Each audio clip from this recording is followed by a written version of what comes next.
I had you remember pho or the Vietnamese soup Yeah. or pho? The one that you Whatever. turn angry red by spooning tons and tons of hot stuff into it. Yeah, well, it makes it delicious. It does, yeah. We have one here that's an Asian. It's double A Asian fusion, and they have a meatball pho. They just put meat like Italian meatballs and like It's actually called Double A.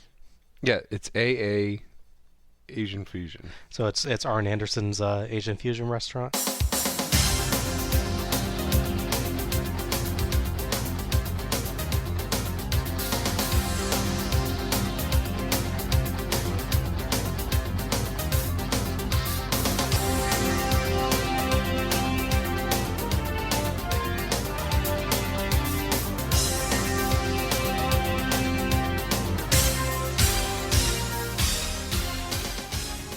Hello everyone, and welcome to Let's Go to the Ring, where we take a look at the good old days and not so good old days of World Championship Wrestling, series by series.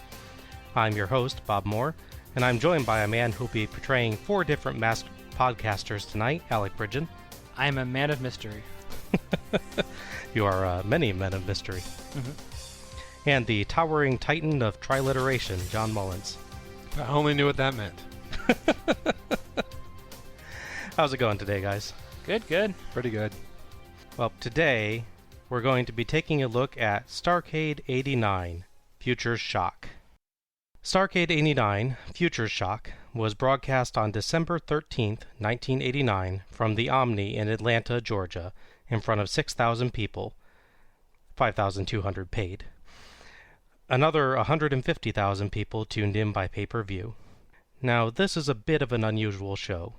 Rather than the usual collection of storylines and title matches, Starrcade 89 is focused on 2 Iron Man tournaments, one for tag teams and one for singles wrestlers. The participants in the singles tournament are Ric Flair, Sting, Lex Luger, and the Great Muta. The participants in the tag team tournament are the Legion of Doom, the Road Warriors, the Team of Doom, Ron Simmons and Butch Reed, the Steiner Brothers, and the New Wild Samoans. Now, I want to take a moment here to discuss that last team for a moment. All right. The New Wild Samoans are the team of Salofa Fatu Jr., going by Fatu, who will later become Rikishi in the WWF, and Samuel Anoa'i Fatu, going by the Samoan Savage. I'm going to call the latter Sam, because calling someone a Samoan Savage really makes me uncomfortable. I can see that. I'll also note that I'm much more fond of another name this team goes by, the Samoan SWAT Team. I think that's a much better name. So about the team. It's fine, it's absolutely fine if you're making a team to truthfully, honestly honor the cultural heritage of team members. It's not okay if you're making a team to portray their cultural heritage as inferior. And on this show, some things lean towards the latter. We get comments that lean into savage stereotypes of lack of intellect or inability to control yourself in situations requiring discipline. Some could be sold as talking about the individual people, but others are more clearly directed at the overall race or culture. It's a real mark against the commentary tonight. And the team has a pre-match ceremony, which is fine and even kind of neat, until you realize that all that's meant to do is get the crowd to boo them, because, that's different. Yeah, there's a little of that. Yeah. There's other things on this and other shows, but the point is, the whole gimmick of this team appears to be they're Samoan, and that makes them different, so boo them. That's one of the bad things that wrestling does sometimes. There's many gimmicks over the years built on just that idea, people from a culture other than that of the primary viewing audience being bad or portrayed as stereotypes. The Great Muta suffers somewhat from it as well on this show, though he does seem to have more to his character than just being from Japan. Yeah. But it's something that wrestling needs to permanently overcome. There has been progress. The Rock is part Samoan, but his gimmick is about much, much more, and if he's taken as good or bad is because of who he is personally, not anything about his cultural heritage. Roman Reigns similarly is of Samoan heritage, but that isn't the sum total of his gimmick. Both acknowledged and honored their heritage, but their characters were about who they were personally. Thus, making them face or heel, good or bad, is about what they personally do, their personal attitude, not their race or culture. The point is, you can involve culture, but don't mock it, and characters should be more than just their heritage. Wrestling is making progress on this sort of thing, but this is still a gimmick type that crops up time and again. Yeah, I mean, it's definitely an issue watching older shows where they do that. I think, like I said, they're not as bad with Muda on that.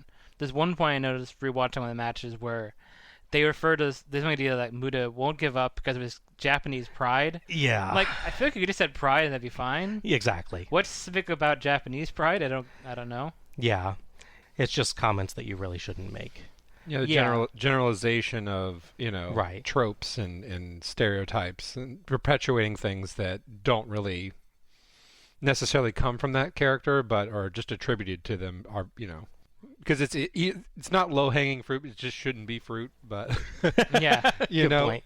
it's just something that, perhaps they know that some of the audience has, or maybe a little bit xenophobic, or Mhm. don't fully understand them, and they're supposed to be not a face, and so they just play into it, Right. maybe a little bit too much.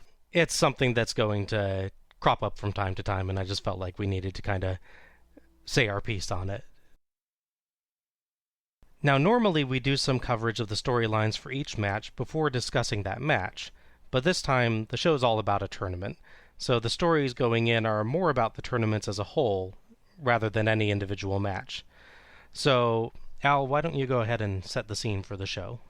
So the tag team team has shifted a lot since the last show. As Bob noted, there's a couple teams we haven't seen before at all, and one that we only saw half of before. So Scott Steiner is the first one. He comes in, joins brother Rick once they stop making him a singles wrestler. They come in really strong early in 1989. They build them very quickly towards trying to win the tag titles, but things keep happening against them. At this point, the Freebirds have them. They have two valets, which is weird. And then one of them turns on them. That's a woman. Okay. And she, for some reason, she's mad at them. I'm not really clear why she's mad at them, because she turns on them. It's not even the way around. She's just evil, I guess. So she vows, heading into Halloween Havoc, show we won't cover yet, that she's going to bring their doom to them. So she introduces Doom that way. I will note that the Steiners actually won the tag titles in November, so less than barely a month before this show. Which is interesting because you think you'd save that for Starrcade, but then there's weird tournament, so we can't do that. Yeah. The notable thing about Doom is they do it at Halloween Havoc, and they beat the Steiner Brothers, which is a big get for them. And that's before they win the title, so it's not a title match. Right. And so they are evil mask wrestlers, so you can probably guess how they win. Twin magic, of course. A little of that, but the added bonus of the mask. Are they doing the headbutt? Yes. Oh my gosh. Yeah, they put the metal in their mask and win it that way. Yep. I put a place for the sigh in the notes as well. It's just for you. It's the gimmick that won't go away. Yeah, that's true. The Road Warriors, obviously we know them from previous shows. They're still here. Since the last show, they lost the tag titles they were holding during that one in very screwy fashion. The team that actually beat them also loses the titles, not to them, mind you, just loses them completely in also screwy fashion. So I guess that kind of balances out? Sure. Yeah, I guess. Karma. Ever since then, they've been feuding with this new team came in called the Skyscrapers, which is Dan Spivey and Sid Vicious. That's been the feud going through Halloween Havoc and leading into this show. Unfortunately, on their match on the Clash of Champions, the moment before this, they not fully break, thankfully, but they severely bruise one of Sid Vicious's ribs. Ah. Because that's the kind of match they have. They just hit each other really hard and knock each other around. Yeah. So the Skyscrapers, despite being put in the video package, literally the first thing you see in the video package, are not on the show. I think they were really hoping that they'd be okay to do it. They say in kayfabe anyway that the day of they checked and they verified he's not ready. Yeah. So I don't know how much time they really knew for sure they wanted to be in there, but it's still a little weird. The Samoa SWAT team, as Bob talked about, they were brought in from the AWA. One half of the Rhythm and Express abruptly left before the blow-off match. So suddenly, poor Paulie Dangerously is left with half of a tag team. And no offense, but the half left is Randy Rose, who was okay, but nothing groundbreaking, so he's got to do something else. Ravishing Randy Rose. Excuse me, yes. They came in shortly after that feud. They've been hanging around for 6 to 8 months at this point. but they haven't really done a whole lot. There's a War Games match they're in, which is not that notable in the long term. They've wrestled for titles, they never won titles. So they really are a last-minute who's still left around here. And for some reason, we can't call it the Midnight Express, even though they do work here right now. Yeah. And for this show, the replacement. So it's nothing against them, it's just that's where they were in the card at that point, and they lucked out by being backstage, I guess, when they needed. So then we have the singles. We have one new face in the group, and this time it's painted. And yes, slightly more than Sting. Ric Flair is naturally world champion, but at this point he is now actually a face. He turned face early in the year while feuding with Terry Funk, who, strangely enough, is on commentary at this point. I think because of an injury he had after that feud. Mm-hmm. So Flair and the remnants of the Horsemen, which at this point is Arn Anderson and Ole Anderson, they're together in their faces, and they're being fitted with the J-Tex Corporation, which is still a really stupid name, just for the record. Essentially a mix of Western bad guys and the Great Muta, brought in by Gary Hart. Lex Luger is here, and he is now the U.S. champion. He's had a very interesting year of winning, losing, and then regaining the title, so he's been very busy. As part of this build-up to win the title, he turned heel, so he's now a bad guy again. So I was keeping track. He was a bad guy when he debuted, he's a face last year, and now he's a bad guy again. Yeah, just kind of big showing it a bit. But. Yeah. His name is only like one sound away from Lex Luthor. Yeah. He's kind of doomed to evil then, isn't he? Mm-hmm. I should also note that he turned heel against Ricky Steamboat, who is unfortunately not on this show. Oh, as cool as it'd be, nothing against Muta, but having Steamboat as the fourth person would have been really cool. Unfortunately, there was issues with management, apparently. Wikipedia's not super clear on that. So Steamboat, briefly, he comes into the company back from WWF, manages to win the world title on one of the shows, loses it later, and then by the next Starrcade, he's gone. Yeah. So we miss all of that going from Starrcade. Yeah, there's a series of legendary matches with Ric Flair, regarded as some of the best matches in wrestling history. Oh, yeah. And they don't manage to get one of them on Starrcade. No. The legendary Chinatown Rumble gets one, but not us. As far as Sting goes, Sting, because they've determined they're not giving him the world title just yet, they gave him the slightly less illustrious prize of being the world television champion, which he held for a while until he lost it to Muta in very dubious fashion. He would never actually regain it back during this feud, so Muta is actually the TV champion going into this. Speaking of which, he came in 1989, as mentioned, with the J-Tex Corporation. He's manned by Gary Hart, and he was teamed with Terry Funk. It was a notable clash to team up together. Or, excuse me, he's supposed to team together, but then Terry Funk's out, so... Oh, okay. Also worth noting, Great Muta is undefeated. Ever since he entered the company, he has not officially lost a match. Oh. And they don't count Halloween Havoc, where he wasn't pinned. Oh, okay. Just to be clear. He himself was not pinned. He personally has not been pinned. Correct. Yeah. Okay. Can I just mention for a moment how incredibly annoyed I was to see that Arn Anderson and Ole Anderson are back, but are not in the tag team tournament. Yeah. And I get that Ole's partially or mostly retired at this point, but yes. Man, I would have loved to have some Anderson goodness on this show. Yeah, and obviously it would have been great to have Tully back, but there's a whole there's story a whole of that, thing on that. So, yeah. At least they make an appearance. Yes. We get a truly wonderful video package to start that looks like it's right out of someone's low-budget Shadowrun film, with a futuristic-looking computer backdrop showing shots of the participants of tonight's tournaments, except that, as you mentioned, it still shows the skyscrapers, Sid Vicious and Dan Spivey. Also, strangely, each tag team gets listed individually, and Sting and Luger get listed individually, but Flair and Muta have to share a screen. Yeah, that's true. I forgot that. Yeah. It's kind of weird. The national anthem is back to start us off. It's a recorded version, but not the recorded version with the glitchy tape from a few years back, at least. I think that tape was finally sold at a yard sale. Yeah. Our host, JR, welcomes us to the show and builds up the two tournaments, then introduces his co-host. For the singles tournament, he'll be joined by Terry Funk, and for the tag teams, he'll be joined by Jim Cornette and his amazing Santa tennis racket. Mm-hmm. That was great. This time is when Tony Schiavone is actually over in WWF. Yes. He spends about a year over there between Mania 5 and 6, I think. I believe that's the timeline, yeah. Yeah. So he will be back in 1990. Mm-hmm. He will debatably be happy about that. Cornette breaks down the scoring system. For a pinfall or submission, you get 20 points. For a countout, you get 15 points. For a disqualification, you get 10 points. And for a draw, you get 5 points. I should clarify here, this is not a elimination tournament. Yes. This is a tournament for points. Whoever has the highest score after they have matches against each of the other opponents wins the tournament. I have to say, and I know I'm going to regret this, because this scoring system means that there's 12 matches on this show rather than 6. Yeah. But I really like the idea of a scored tournament rather than an elimination one. There just seemed like there's more story possibilities, especially with the difference in scores between the win types.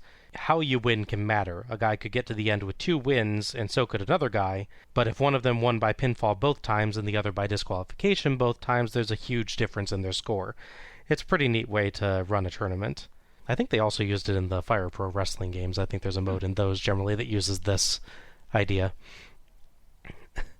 JR, I noticed, says that all the matches can be considered main events.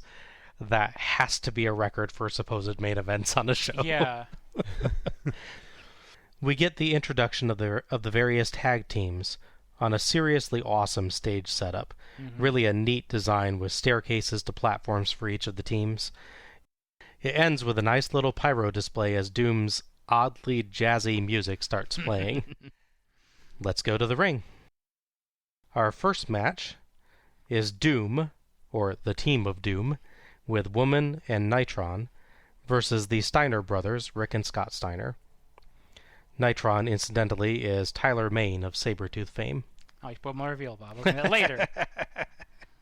He was also Michael Myers in the Halloween remakes. There you go.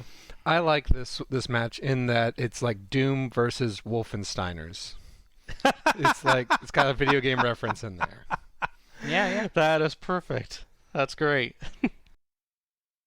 Rick and Scott are the World Tag Team Champions at this point, but this isn't for the title, of course, because, tournament. JR and Cornette talk about the Skyscraper's replacement in the tournament by the Samoan SWAT team. Oddly, Cornette uses that name for them, while the announcer just called them the Wild Samoans, so I guess they're testing which one people like better. I think that what happened was they originally brought in the Samoan SWAT team, and at some point they decided the new Wild Samoan branding would be better. I think Cornette just doesn't care.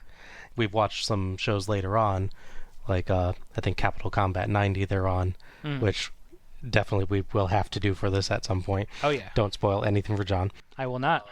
But I know they're called Samoan SWAT team on that. Yes. So they seem to just kind of go back and forth. I'm not clear if we're supposed to know that Doom is Ron Simmons and Butch Reed or not. I don't believe so. I don't think so because JR just keeps referring to them by numbers, so I'm going to do the same. Scott Steiner and Doom 1 start off pretty evenly matched until Scott counters a whip to the ropes with a leapfrog and a Steiner line. That's the Steiner's particularly vicious clothesline. Mm-hmm. Smack to the head. Scott and Rick trade off to hit big power moves on Doom 1 and Doom 2, and there's an odd spot where Doom 2 hits an atomic drop on Scott, but he no-sells and hits one on Doom 2, who doesn't no-sell, but kind of stands there reeling 2 inches away from his corner, but doesn't even try to reach out for a tag.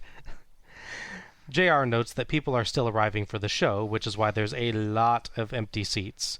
Cornette jokes that they're all out buying Midnight Express merchandise in the lobby. Pretty good way to cover. Yeah. Mm-hmm. Scott and Rick continue to dominate and mix in some amateur wrestling, but Doom 1 dodges Scott's charging clothesline and Scott spills out of the ring. Nitron takes the opportunity to land some punches and Scott climbs back in, only to eat a massive power slam from Doom 1. Really impressive one. We get the power slam a few times tonight, but I think this one was the best one, honestly. It's a pretty good one, yeah. Doom 1 and 2 team up to beat up Scott, with Nitron joining in when the ref isn't looking, and Cornette points out that Scott is taking a bad beating here, but he still has 2 more matches to wrestle. Scott fights back and manages a cradle for 2, but that just earns him more abuse, including some nasty stomps to the head by Doom 2, a double back body drop from both, and a big spine buster for 2.5 by Doom 1, and a further 2 count. Kind of nice way to sell that. He stays down that long. Doom 1 puts his feet on the ropes for a headlock, and Doom 2 puts his foot on the ropes too. I'm pretty sure that would actually, if anything, fight against whatever Doom 1 was gaining there, but I like the team aspect, so nice spot anyway. Yeah, I'm not sure how that works angle-wise. And the ref is oblivious. Oh yes, of course. Scott gets a leapfrog into a belly-to-belly suplex and tags Rick, who beats up both Doom guys with big punches and Steiner lines and a nice power slam. Nitron trips Rick coming off the ropes, so he goes out and hits a Steiner line on Nitron, who sells it pretty poorly. Everybody brawls outside, but Rick makes it back in just before the 10 count for the win. The Steiner brothers get 15 points for the count-out victory. I'm torn on this because, I mean, the Doom matches, I won't spoil it too much, but are not my favorite part of the show. I feel like the other pairings work better in general. But my issue with this really is that, so the Steiners, the way this feud's gone, the Steiners lose in a screwy fashion to Doom and Halloween Havoc. But then when the title's after that, so they're going in as the champion. So I would expect like a really strong, maybe not dominant victory, but a clear victory as their first appearance on this show. Mm-hmm. And it's just Rick hearing the ref count and jumping back in at the last minute, winning the same way that Barry Windham won his U.S. title match last show. Yeah. And he was a heel to that. So that aside, though, it's still a pretty good match. I noted that it was both teams knocked the hell out of each other. Yes. Which is definitely true. The one thing I will say with the finish is that maybe the ideas are saving this for a future rematch, because they've had the one match, and even though this is a pay-per-view, maybe they're treating this as a big pay-per-view. They're saving it for Wrestle War, I believe is the next show. So maybe they don't want the Steiner Brothers to officially pin them before Wrestle War. We want to save that for an actual title match or something, maybe. Yeah. And that would be a stronger point had their matches gone, Doom's matches, the rest of the show gone differently, but yeah. Yeah. Oh, it's okay. It's perfectly fine. It's just, yeah, that finish takes away from me because it's the faces suddenly realizing they had to jump back in the ring and win, even though they've been pretty strong throughout the show, or the match rather. I thought it was a great slugfest. I mean, it was all over the place, pretty chaotic. Lots of energy, which is what you want for the first match. And I think having some controversy, like that, there's some foul play to get him out of the ring in the first place, is gonna not only illustrates the whole how points can go, and it makes you wonder if they're ever going to catch up. So I think it's a good way to end it. It didn't bother me. In fact, when I was talking to Al earlier, I didn't realize it was 15 points. I'm like, oh, yeah, it's 10 or something. Yeah. The countout is a decent score. It's just not as good as the pinfall or submission one. Yeah, you make an interesting point there, Al, that you knew a bit more of the storyline of their previous match and then how they won the title and everything like that.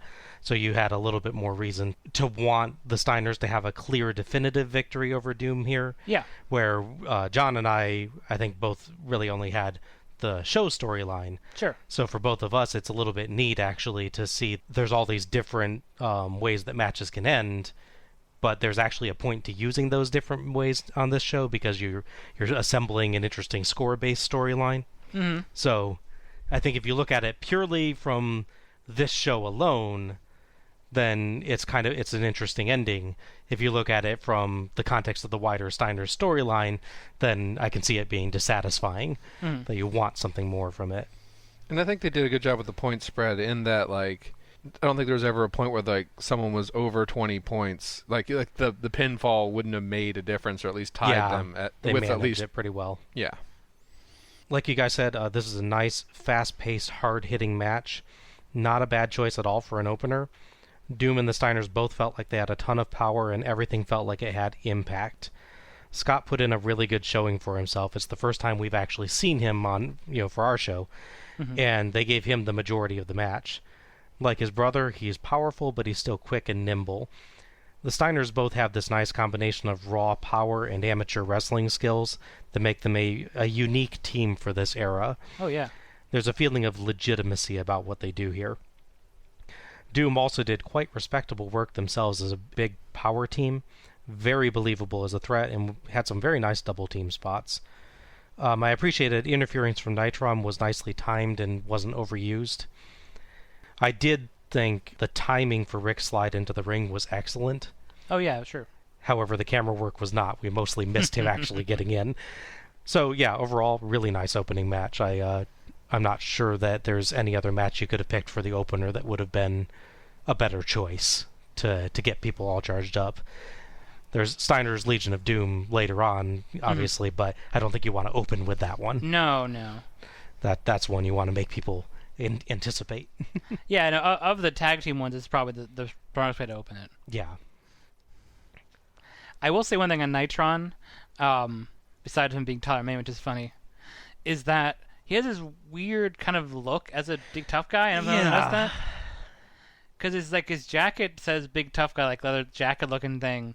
But then he's wearing like the pants you go and you're going skiing. True, yeah. And they're in Atlanta. I mean, granted it's winter, but they're in Atlanta. There is not skiing over there. It's the 80s. Like tracksuits are in and stuff like that. Maybe I'm just judging by the way Diesel looks later, more than anybody else. We go back to the stage, and they've got the side staircases draped with curtains. As the announcer introduces each wrestler for the singles competition, the curtain raises to reveal him, which would be nice if the curtains moved a little bit faster. Anticipation. Yeah. Luger, as you mentioned, is a heel again, so he gets flashy entrance gear that's part robe, part Roman Centurion armor. I really liked that, actually. I thought it looked cool. Yeah, I'm torn on that one. It's interesting. It's kind of a late 80s, very late 80s thing, but I appreciate it. It's not just a robe. Yeah. He's like differentiated himself from Flair now. Sure. Ric Flair, speaking of, has an awesome purple and silver robe, like classic Flair gear there. Mm-hmm. Some sparks fall down as Flair is introduced too, which is somewhat worrisome as there didn't actually appear to be any pyro going off this time. I was wondering if the motors for raising the curtains were having a problem or something. Could be. If no one gets burned, it's in the show. It's a good thing. I think the general stage setup tonight just looked cool. It worked well for these two intros of the two tournaments, and it just like gives you a really neat stage design. We haven't actually had a stage design to discuss at any point on these. It's been very basic up till now, but true. This is the first time they did like a showy entrance ramp that gives the show its own unique feel. Yeah. I think Lex might have not only got his armor, but the stage stuff from American Gladiators. There you go. Yeah. If they had the tennis ball cannon in the middle, that would be even better. Oh, yeah. Have that as they try and run towards the ring or something. Yeah. I will say he does take on a Roman name when he comes to WWF a few years later. Yes. So that could be connected. Be foreshadowing. I would say, the closest thing we had to a stage, really, was that one show, I want to say 86 or 87, I forget which, where Ric Flair walks out and they have the flash paper display behind him, which doesn't quite work on cue. We just sort of pause and stand in the aisle and they try to make flash paper look cool. Where you see it, like the flaming bits of paper raining down on the crowd. And you're like, oh my gosh, no. Yeah, I think that was 86. I think it was 86. I think so. Yeah. And Flair's hair is legit a fire hazard. Like, yeah. There's a lot of product in that hair. Our second match for the night is Sting versus Lex Luger in the first match for the singles tournament. Luger, as you mentioned, is United States champion. JR and Funk build up that Sting and Luger used to be friends, but no more. They note that both are going to be a huge part of pro wrestling in the 1990s. JR calls them the prototypes for the modern pro wrestler. Funk says that the both of them are going to have to show Flair that, and they'll have to show him the hard way. I liked the kind of generational storyline they kind of had going on with that. It's a nice touch. Our referee for this match is Nick Patrick, making his first appearance for our show. Yay. He is one of WCW's most famous referees. He will go on to be a ref in WCW, I believe, straight up through its ending. Yes. John, we've actually seen a member of Nick Patrick's family on the show before. Can you guess who? Nope. No? Not even going to hazard a guess? Nope. It's our old buddy, Assassin Number 1. Yeah. Aww. He was the cuddly one. Yes, he was. That's Nick Patrick's father. Oh. Yep. Yes, that's true. The fans taunt Luger, who yells at them and tries to walk out. Sting chases him down and fights him back to the ring. JR says that if both men are counted out, no points are awarded. But wouldn't that be a draw? I guess that wouldn't be a draw because that is a decision. The draw is when there's no decision, there's no pinfall or countout or DQ, I technically. guess, but I mean, technically, if you simultaneously get the same decision, that would be a draw. But, oh well, it's their rules, their way. They both considered like disqualified, so Yeah, I guess it's just draw only means the time limit draw specifically. Back in the ring, Sting gets Luger tied in the ropes. Sting dives at Luger for a crossbody, but Luger dodges, and Sting flies out over the top rope, but catches hold of the rope, whips himself up on the apron, dodges a Luger clothesline, hits one of his own, and dives into the ring onto Luger for 2 in an absolutely amazing spot. That was very impressive, yeah. They go outside to brawl, where Luger tries barricade smashes, but Sting counters them. Back in for some wonderful Luger selling with howls of pain as Sting grabs an armbar. Luger briefly gets out and whips Sting to the corner, but Sting smoothly hops up on the turnbuckle and comes off in a crossbody for 2, then goes back to the armbar as I'm pretty sure the crowd was chanting, "Break it." The crowd's vicious tonight. A lot of Ivan Dragos in the crowd. Yeah. Sting hits a monster dropkick with an amazing vertical leap, and Funk notes that he's definitely got the advantage. Luger finally catches him coming off the ropes and lands an inverted atomic drop, and Funk notes that he'd always said he was picking Luger for the tournament. Quick turnaround there, Mr. Funk. Luger lands hard strikes and charging kicks, and JR notes that Luger was an offensive guard in football, as Funk points out he should have been punting. Luger taunts the crowd with a peck jiggle. A big power slam sets up the torture rack, but Sting backflips out and they trade blows. Sting goes for his crossbody again with Luger against the ropes, but sees Luger ready to dodge and stops, hitting a punch and a suplex instead. It's a great spot there, I think, as he learned from his mistake before. Oh, yeah.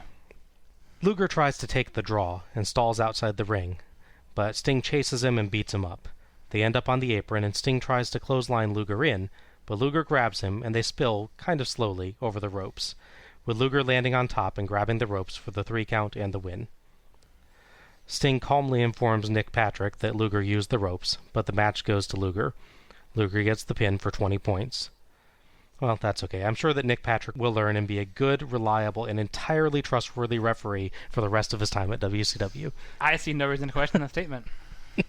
Now that you mention it, yeah. I thought this was another really strong match. I would almost argue that you could have opened with this if you'd done the singles first. But I don't know how they decided who went when. Coin toss, supposedly. They said that. Oh, okay. I love it these coin tosses that are in wrestling are ever filmed. I don't think they ever document in any way. Some of the war games do it, but they never actually see them. They show them doing it, but they never see what the coin is. And they never seem to go the face's way for some reason. I don't know why. It was nice seeing Sting in a singles match. I think it was our first singles match with Sting in Starrcade. Yeah, I think you're right, yeah. Because he's part of the 6-man originally, which has no finish. Then he's part of the tag with Dusty Rhodes, which has the DQ. Yeah, and It's definitely not Sting's actual first singles match. He's had probably 100 of them at this point from all the TV tapings. But no, it's nice, fun to get one of those on the show. Yeah, that's great. And then get 2 more, which is also great. It's definitely clear watching Sting at this point what people see in him. He has a natural energy. He has a really good look, and he's very athletic. Talk about his drop kick and his spot where he catches himself on the rope and does that. That's all really good. Luger, for his part, is obviously very athletically gifted as well. He probably has like 2% body fat at that point. Who knows? He bragged about it at one point much later in his career. Yeah. So I can only imagine, like 14 years earlier, he was probably at that like all the time. What he really brings is he really embraces being a heel, which we had him as a heel originally in '87, but he was very, very new to wrestling at that point. He'd only been in the sport less than a year, so it's really not fair to judge him by that standard. This is definitely the heel Luger we expect to see. He has terrific crowd interaction tonight, yeah. And I think the anger is legit. Yeah. Yeah, a little bit, I think. There is probably some of that with him. Obviously, I'm taking a little issue with the finish, but I do understand your point with the earlier finish. And in this case, it's setting up a larger story that you really want to see Sting as victor right away, but they don't let you get that yet. And it puts Luger in a position as a heel to sort of be braggadocious if they actually did promos in the show, which they don't. Really setting him up as a favor going in there. So while I wish they had a more clear finish, I fully understand why they did this one. And at least with this one, it is clear. It is still a pinfall. True, It's just a pinfall that where he's, cheating, and it's a little bit of a awkward getting there. Right. Yeah. I was cringing the whole time they were doing that awkward, over the top thing. I'm like, how does Sting even think that this is going to come out all right? With positioning and everything. But I think well, both of us were watching it for a moment. I made a kind of like noise when they went over the ropes. Like, are they going to hit their heads? But they lived. Yeah. But no, it's a really good match. I don't like screwy finishes, but this one's acceptable because I understand the story of it. Yeah. A lot of great athleticism. I love Sting's outfit, the Sting Million or whatever they want to call it, or the Scorpamillion or whatever you want to call it. I like the multiple colors.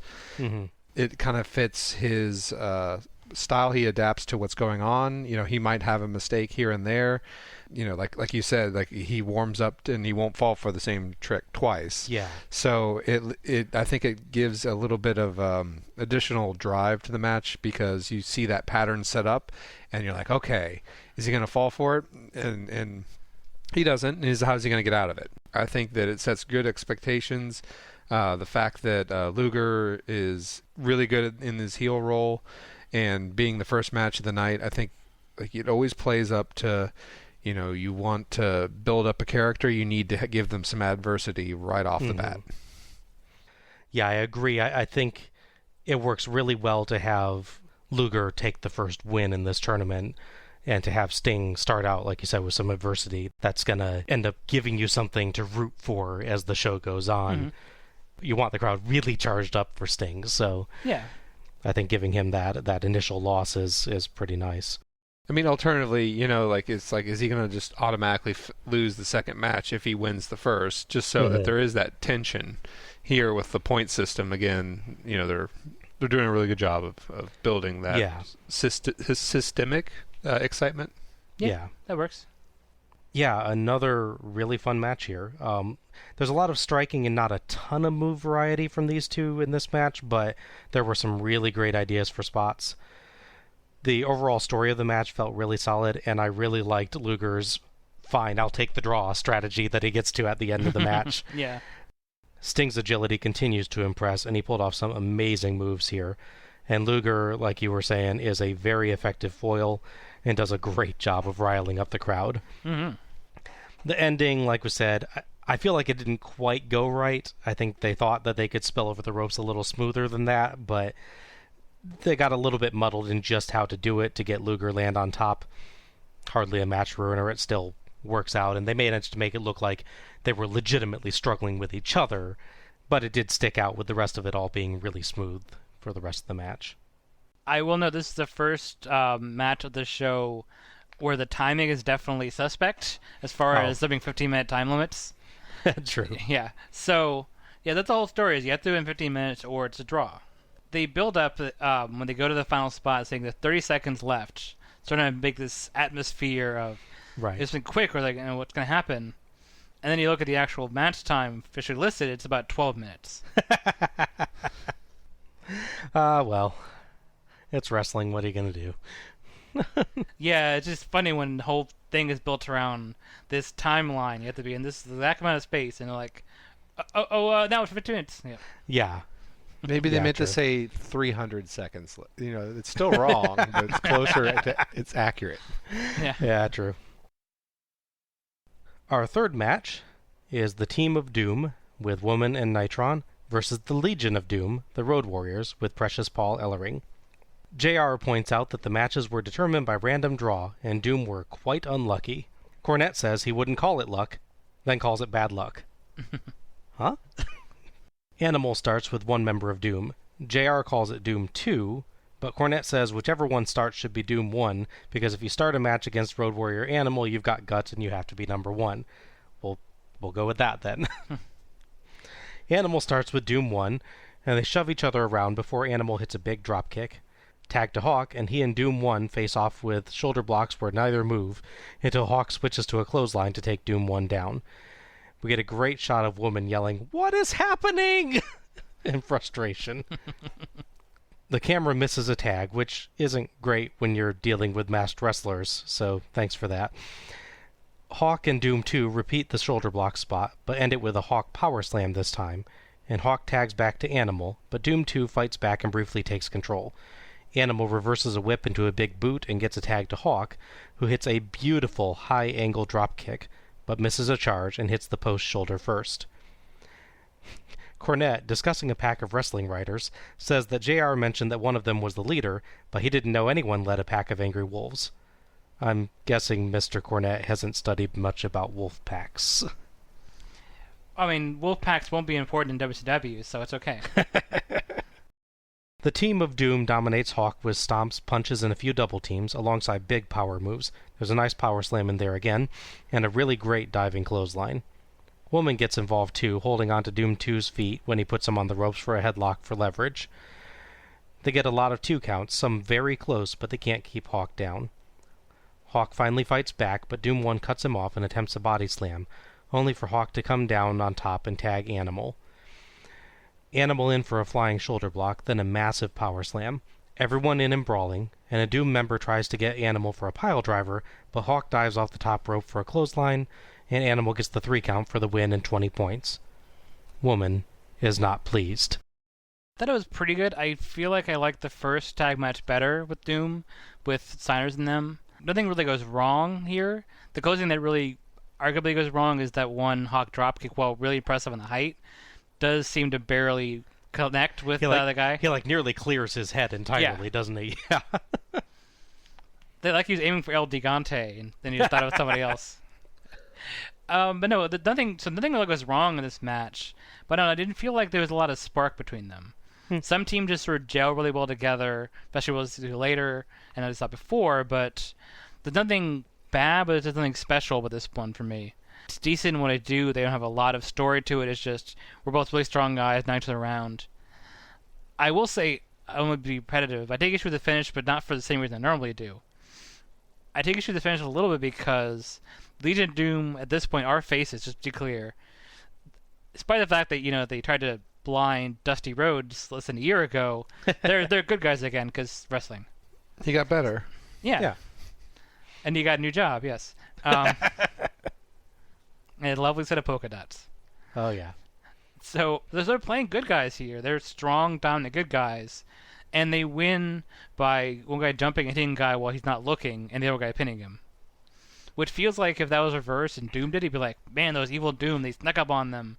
I agree with you, except for the part about, he's not looking, because he is clearly looking at him the whole time. But in storyline, he's supposed to not see him coming. Yeah. No, I'll grant you that.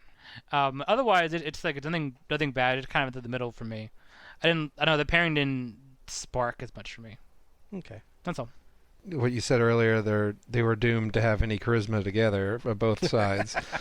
The thing about this match that stood out to me, there was a lot of groundwork, a lot of stalls, a lot of holds that were.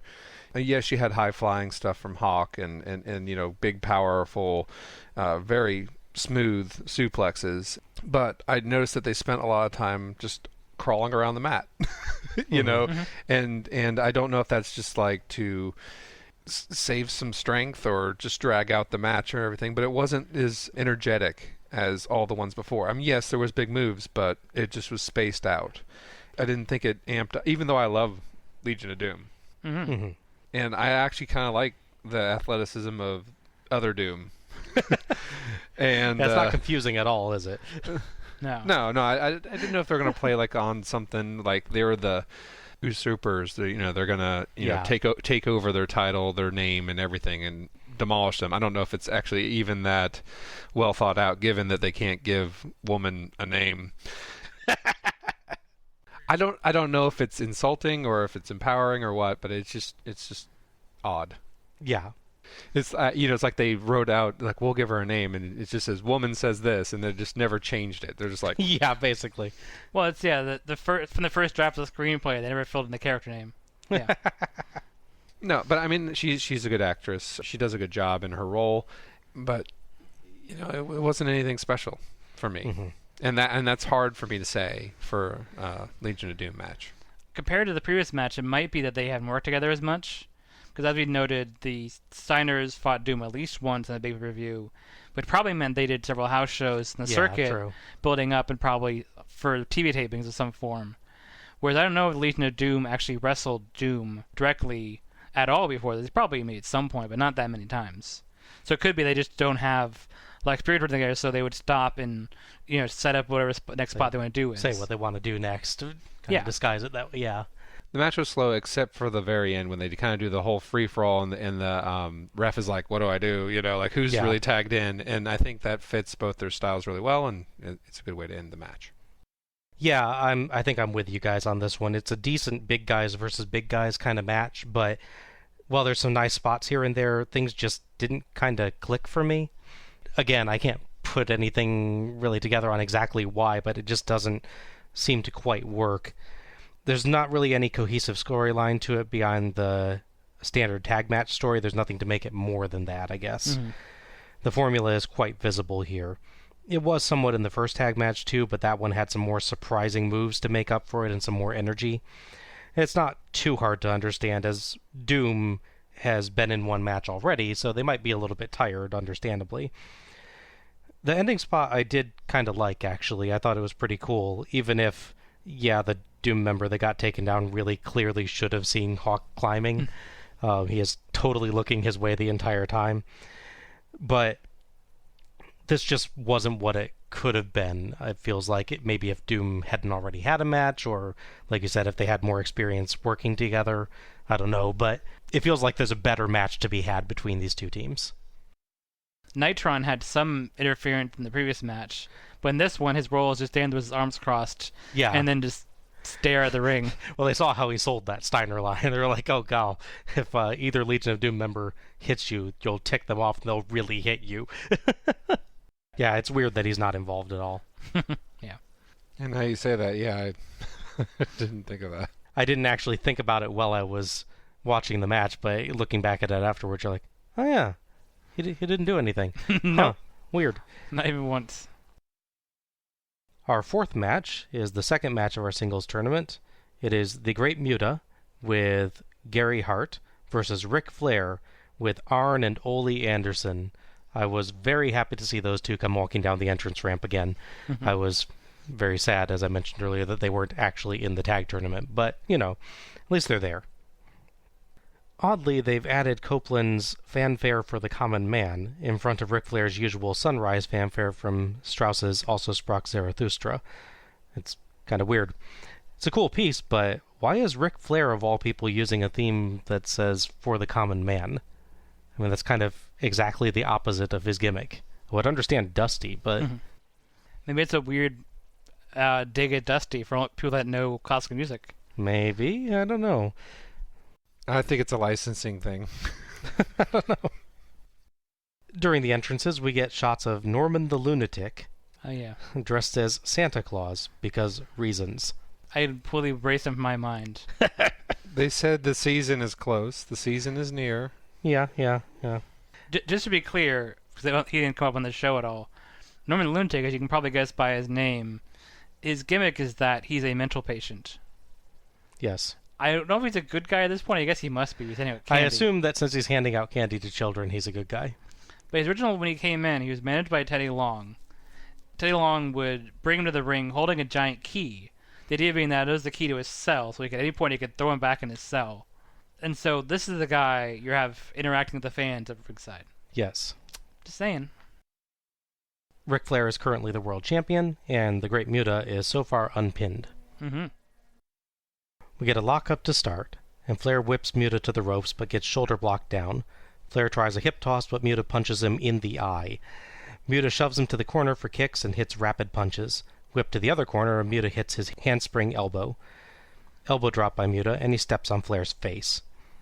JR and Funk note that Flair will be negatively impacted by the short time limit because he's a slow starter and likes to wrestle longer time limits.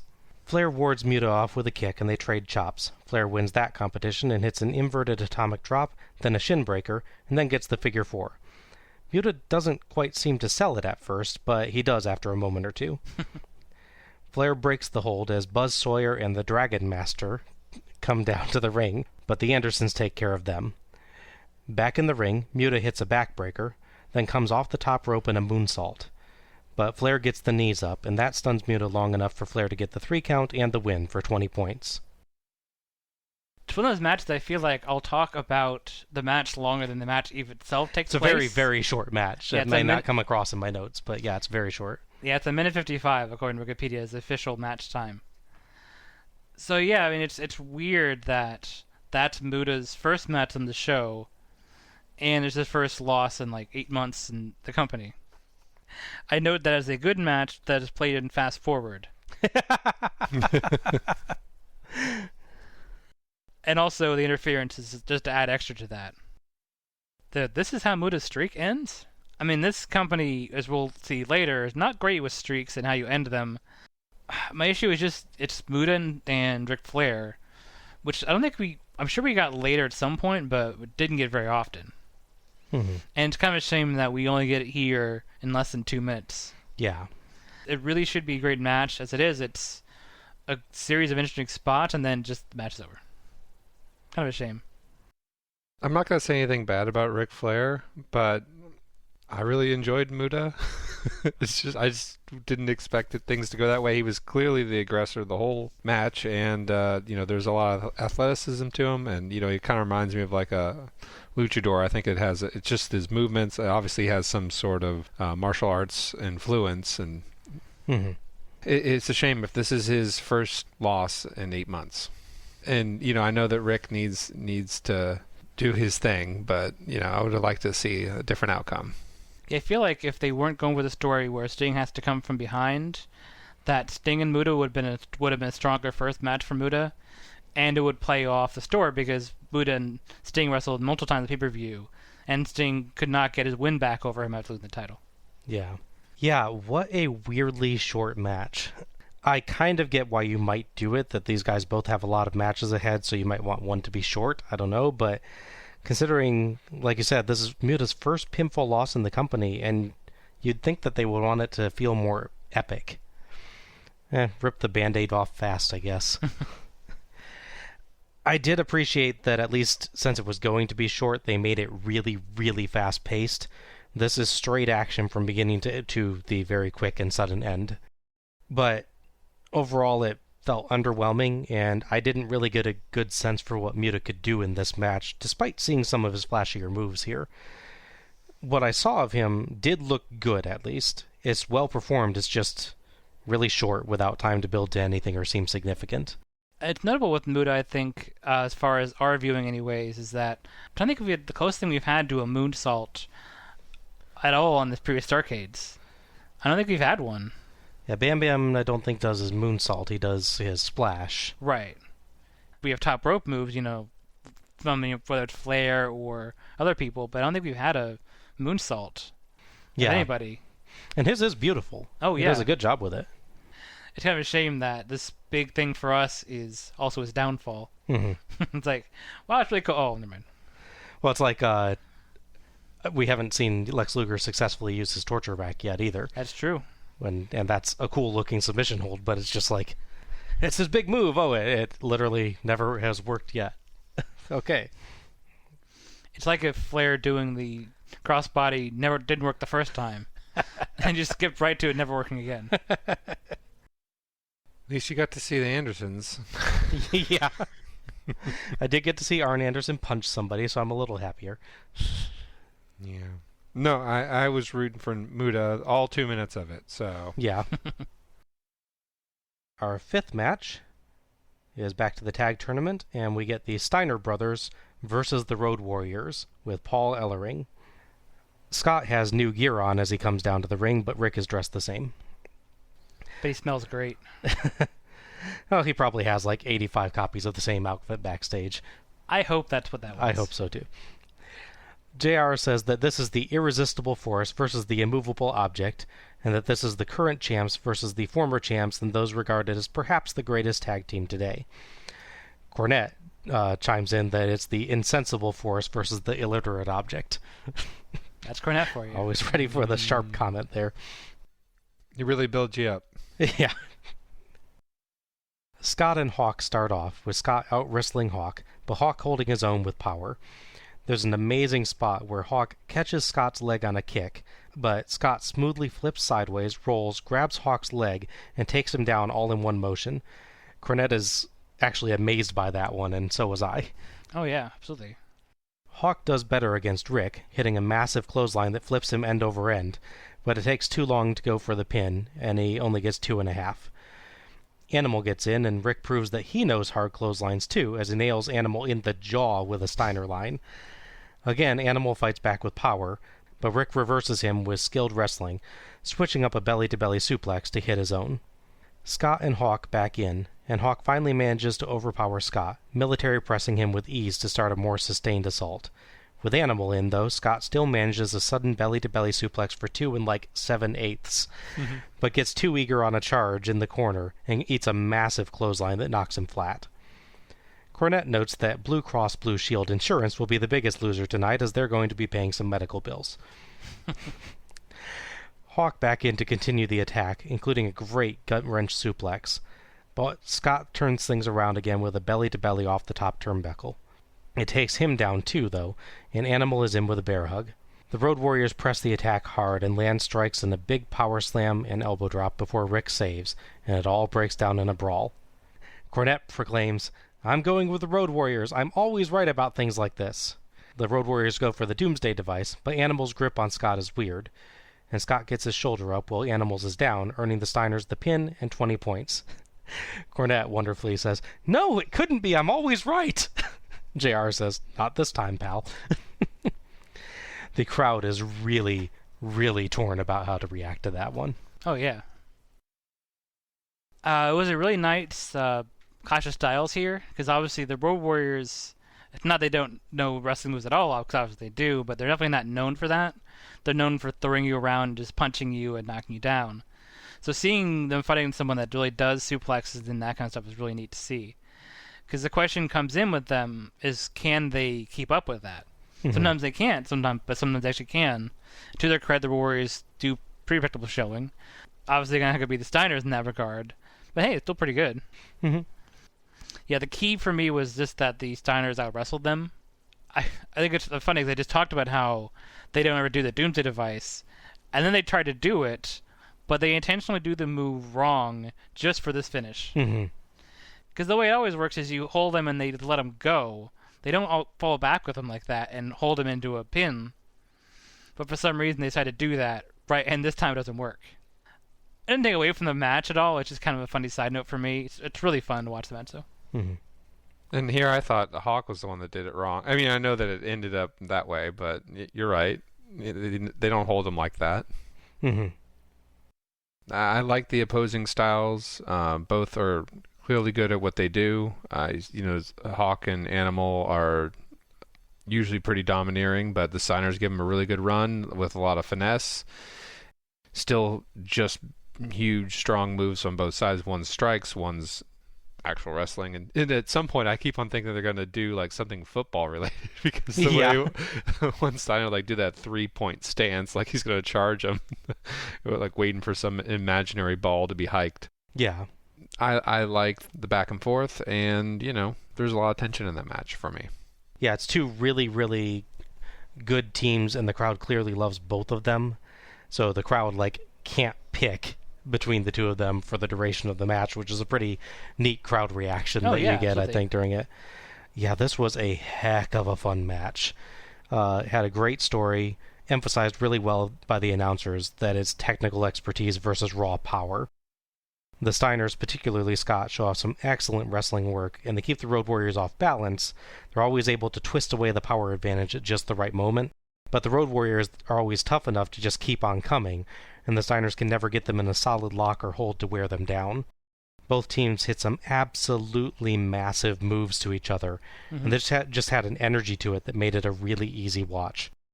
The tag formula, I felt, was not as visible in this either, While Scott kind of gets a face in peril segment, his established technical skill makes it feel like the match can always go his way. Sure. It's like he's not fully in trouble to the degree you normally get. He's no Ricky Morton, yeah. Yeah. It's just great tag match here. Lots of energy to it, despite the fact that, as I said, the crowd is so torn on who they want to root for. It's a bit of a weird ending, but it fits the story well. Scott's technical skill wins the day over the Road Warrior's power. I just wish, like I said, it wasn't quite so highlighted by Animal lifting Scott for the Doomsday Device in a way he's never done before or since. But still a really, really fun match. This match, I have to say, was actually so fun to watch that I regularly forgot that I was supposed to be taking notes. Nice. I'd watch like a minute of it and be like, oh, crud, I was supposed to be typing that. And have to rewind. Didn't mind doing that at all because I got to see it again. Sure. It's interesting seeing a match like this because a lot of times when there's a match that you really want to see happen, and they're often not as good as you think they're going to be, you're like, oh, well, something go wrong, I'm going to be injured or something. In this case, I think actually delivered. It's nice to see that. Yeah, absolutely. And it's also interesting that they actually gave it a conclusive finish. That's true. Where normally you get this, oh, it's a dream match, we never get to see these guys fight, and they get a count out, or they get accidental DQ, or they brawl to the back. Yeah. An enemy of both guys will come down to the ring and hit one of them. Something will always interrupt it where you don't actually get it, or they don't actually have to tell you who wins. But in this one, they actually told you, yes, the Steiners beat the Road Warriors. Yeah. Do you think the tournament is what, the formula is what keeps everyone in play? I think it's interesting to think what would have happened if they just were doing this as like just a regular match between the two of them. Would you have gotten an actual ending out of it, or is it specifically because we're doing the tournament and we can kind of adjust the feeling of the night with the scores and everything that you get to see a definitive ending to this? And I don't know, but that's an interesting thought. If that's the case, then it's a double bonus. Not only do you get to see some resolution, your guys are still in the game, even if it's not the ones you're rooting for. Right, yeah. Yeah.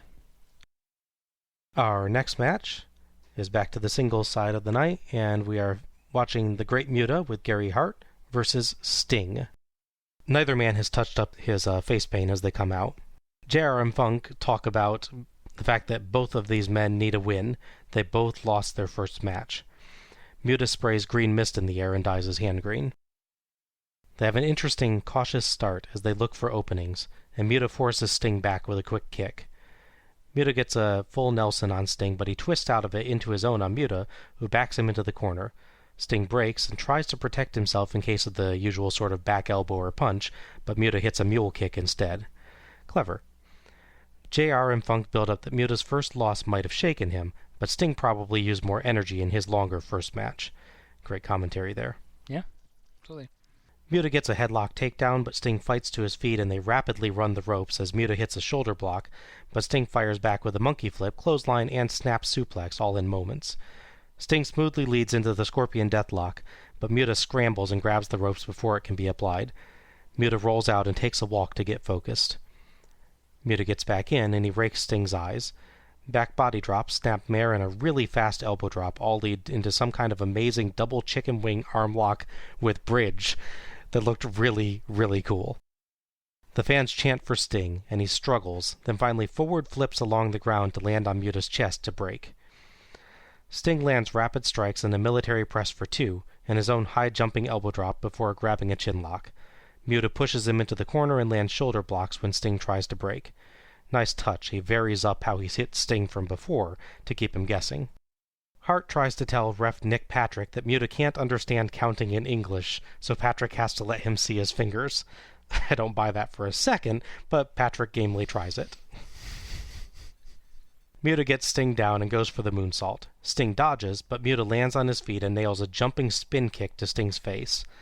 Muta goes back up, but Sting leaps up and hits a drop kick to his face to knock him onto the turnbuckle, then climbs up for a superplex for the 3. Sting gets the pinfall win and 20 points. That was a really good match. This is one, like I talked about briefly with the Steiners and Doom. They fought each other before, so there was definitely chemistry there and experience.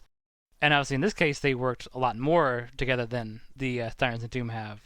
They've been feuding on and off for half of the year at this point. Yeah. So they have all these matches to build off of and even play up in the story, like you're talking about, where he tries to get out of the corner without uncovering his face up and then kicks him low. Yeah. Like, that's really nice. I also like that Muta goes for the moonsault, and when it doesn't hit, he's actually ready and he lands on his feet, and then plays off the fact that I'm not going to fall with the same trick twice. Mm-hmm. Of course, he then immediately gets caught trying to do it again, but so that takes a little away from that, but I appreciate that part of it. I definitely liked their chemistry together. It was very clear that they had experience with this. They knew what moves worked. They were willing to try new ones, attacking different angles, trying submission holds. On that submission hold you noted, the one where he hooks the arm, flips over, that was used a lot by Bryan Danielson on the indie circuit, and very briefly in his WWE career. It literally uses it once on one of the shows, and the commentator calls it what it's actually called, which is cattle mutilation. Which is weird, I'll grant you. That's the name of the move. Cattle mutilation. Yep. You can Google it. Yeah. Okay. Maybe Muta's using it now because Sting is a cow hip. Oh, yeah. So he's got to mutilate that cattle. Tie it all it together. all ties together. Yes. I will do anything to give meaning to that sign from last year.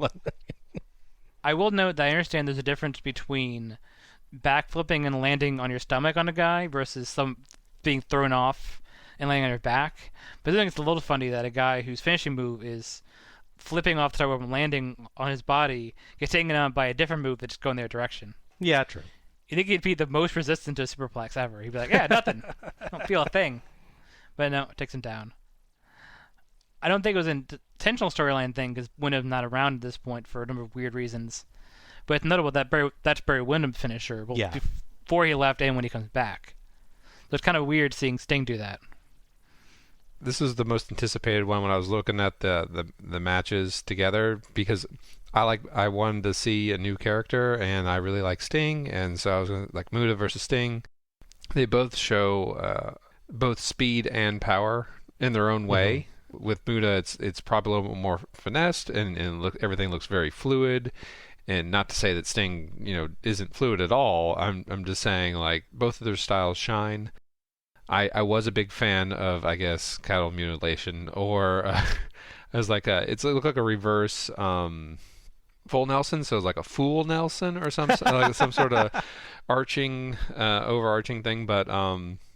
There's a move that we learned it used a half chicken wing and a crossface, and then what we did is you walk up along the side of the guy, and then you, instead of bridging yourself to hold them to the mat, you actually flipped them over so that they were in a bridge, and it was called a surfboard.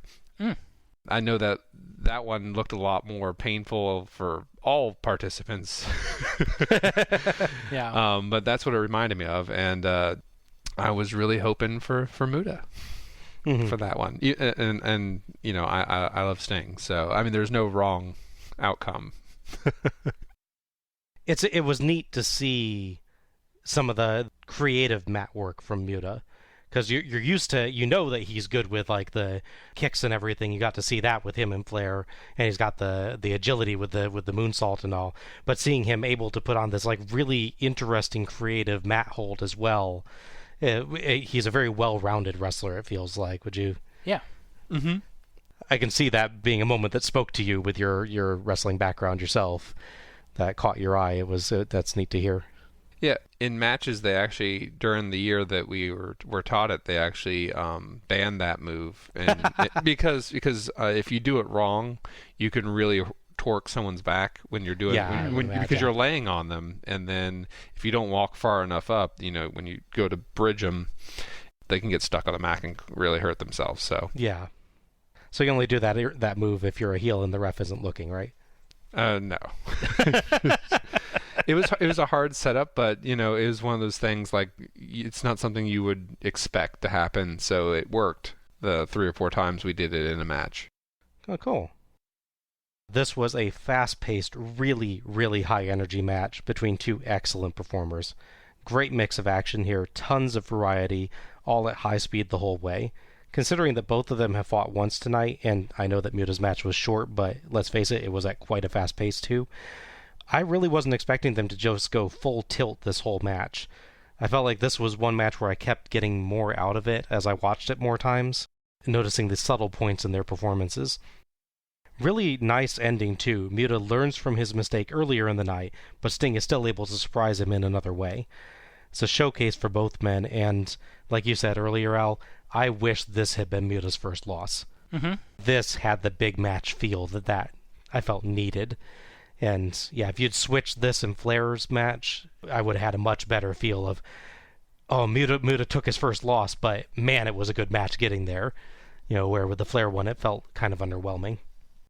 Well, and yeah, Muta could, in theory, also be like really hesitant and everything. So the Flair one would even make more sense, that he was winded from this really big match with Sting, and also morally defeated from not being able to adapt. That's definitely a good point, that it'd give you more reason for Flair being able to take him down so unexpectedly if he's shaken up from his first loss and from losing to a guy he's been able to beat a few times, Yeah. We take a brief break and go to the desk with JR and Funk, who note that we've got a 3-way tie in the singles competition, with it looking good for everyone but Muta. Cornette and JR discuss that the Steiners are in the lead in the tag division, but the advantage may be with the Samoans, who haven't wrestled yet, and who no one had time to prepare for since they were the late replacement for the Skyscrapers. Good way to use the emergency replacement as part of the actual storyline, I thought. Yeah. They show the lady backstage that puts the score up on the board back there. Right, yeah, I forgot to mention her, yeah. Yeah. So she's doing it as the show goes on, but towards the end of the show, we see they have it digitally up for the crowd in the arena to see. Couldn't you just zoom up to that, like they do many times later? You would think so, yes. Cornette predicts that the Steiners will win the tournament, but he's hesitant about it. Funk predicts that Lex Luger will win the singles tournament, and Cornette immediately compliments him on his choice and shakes his hand enthusiastically.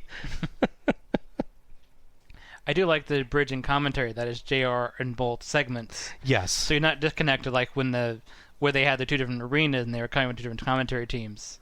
Everything revolves around him on the show.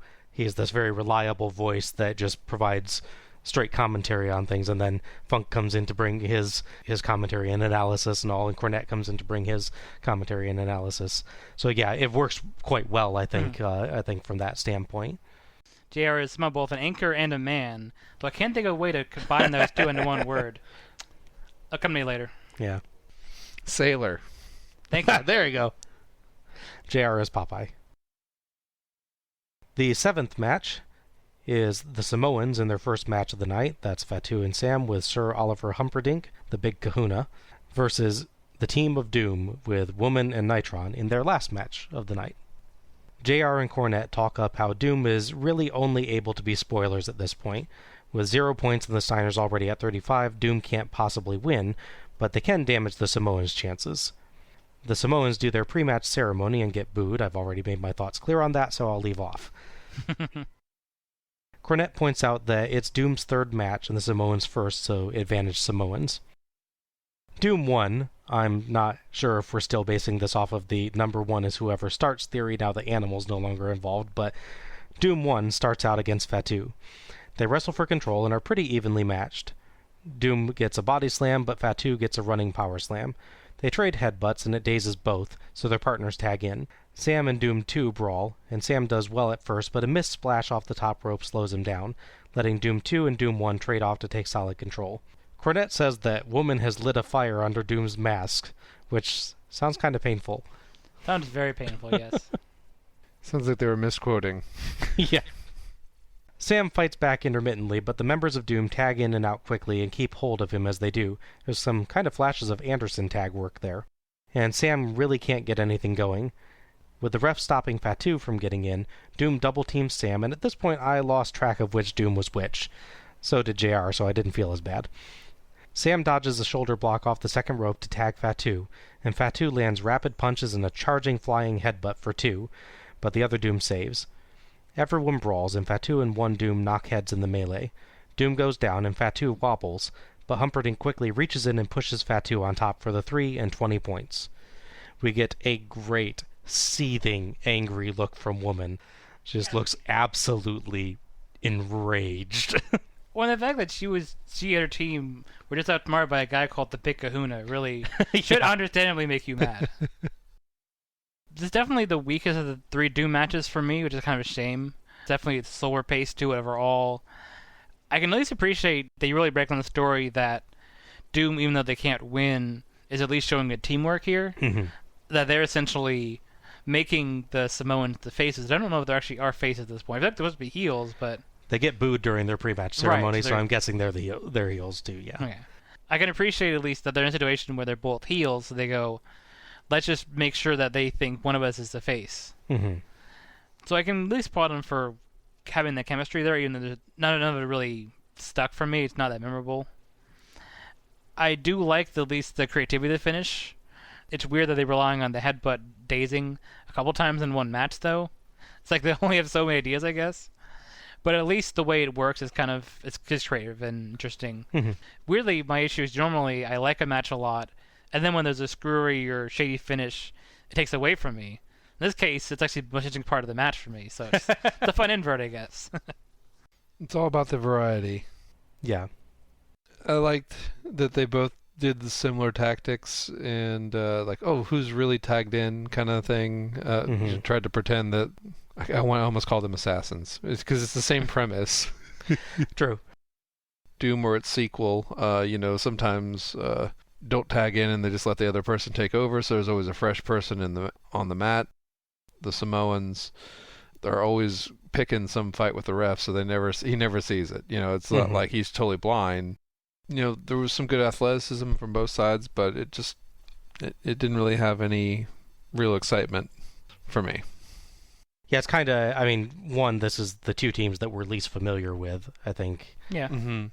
And 2, they're both heels, so as much as you can do to make one of them seem more like the face team for the match, they're both getting booed by the crowd, basically, so it's hard to get into a match like this. I thought it was pretty standard, nothing exceptional, but it was nice to see Doom try a few different things that I hadn't seen from them in earlier matches. The holding onto the leg, tagging in and out more frequently, sneaking in a quick tag while being hit. I kind of honestly was wondering if the Andersons had a talk with them backstage. We're like, hey, you guys should try some of this stuff. They had some good double team spots. I don't feel like I got to see a lot of what the Samoans could do. We got very little at all from Fatu, and Sam mostly spends the match selling for Doom. Yeah. They don't really get to showcase much, probably a means of conserving their energy, but it does make for a bit of a one-sided match. I was honestly surprised when they won this one, but like for you, Al, it was a good kind of surprise. Yeah. The ending spot is pretty smart, and I liked the sneaky quick shove that Humperdinck did to get his team the win. It was one of those spots where everything has to be timed perfectly, and it actually was, so It worked really well. So I didn't mind this one, but I can't say I'll remember it much. That ending spot might stick with me for a bit, but the rest of the match is kind of, it's there. Well, yeah, so it's sort of a combination. They get teams we're least familiar with. They're both heels. And at this point, it's anticlimax what happens to Doom anyways. True. Because even if, hypothetically, they do try to spoil a victory for the Samoans, they still have 2 more matches, so it's not definitive in any way for them at all. Right. It'd be one thing if Doom was acting as the spoilers for a face team. Yeah. That where, it's like the Steiners are in this match against Doom, and you're like, oh, Doom could hurt the Steiners' chances, or the Legion of Doom's chances for later in the night. That'd be something where I'm like, oh, yeah, that's a great storyline build-up, but it's the team that is a heel team anyway, so it's kind of like you haven't given me a reason to root for either team, really, is the problem with this one. In that scenario, there could have been a really good spot where there's a situation where Doom, the Legion of Doom, or the Steiners... actually distract the ref so that the other team is not disqualified so they could get more points by actually trying to pin them. Yeah. Match number 8 is Lex Luger versus Ric Flair as the singles tournament continues. Luger gets some cool spinning pyro on the stage. Mm-hmm. Flair didn't bother to put the robe on for a second entrance. It's kind of weird to see Flair come down to the ring just kind of strolling and not having a robe. Yeah, that's true. It's kind of takes a lot out of his entrance. JR mentions that they've got the cameras mic'd so you can hear the action in the ring. It's was kind of weird to hear that. I was like, isn't that a normal thing? Don't you always do that? I can normally hear what's going on in the ring just fine, but they're trying to justify the yelling. Yeah, I was gonna say either way, good idea to mic up the Luger selling. I appreciate that. Yeah, he was aware Luger's gonna be super loud. Like, oh yeah, they're mic'd now. That's it. Funk gives Flair a lot of respect and says he took his best shot, but Flair is still at the top. We start off with round 2 of Luger versus the Crowd, as JR and Funk again discuss Flair normally needing like 20 to 25 minutes to get into gear. Hashtag Greg Valentine, apologies to OSW Review. Yeah. Luger uses his raw power to overcome Flair's technical skill at first. The Crowd hurls abuse at him, and a guy in the crowd tries a muscle pose at Luger. You are not winning that particular comparison, buddy. No. When Flair manages to get some leverage, Luger tugs on his hair to put him back down, which gets Flair so angry Luger actually scampers for the corner. Chops break Luger's momentum, and Flair starts working his arm as we get some wonderful, loud Luger selling, particularly when Flair grabs a hammerlock on the ground and starts driving his knees into Luger's arm. Luger briefly breaks free, but Flair hits a nice double underhook suplex before going back to the arm work. Frustrated and in pain, Luger howls increasingly loudly, and it looks like Flair just has him mastered. But at the same time, Flair can't seem to do much to actually get him down. He keeps maneuvering him into pins with ease, but can't hold him down for the 3. He ends up just trying to take away Luger's strength, and time ticks away. Luger finally manages to power through and drops Flair throat first on the top rope, and takes control with really aggressive stomps and a big clothesline. It's his game now as Flair's too dazed to find a comeback, and Luger hits a military press and keeps up the beating. Flair gets a comeback after a countered suplex and counters a whip into the corner with a quick flip out of the ring and run along the ropes before coming off the top rope, but gets nailed with a clothesline because the top rope will never be kind to Ric Flair. It was awesome. Yeah. Things get more even, and Flair works in his usual thrown off the top rope spot for good measure. Luger tries a big elbow drop, but Flair dodges. Belly-to-back suplex takes Luger down, and Flair gets the figure 4 out of nowhere.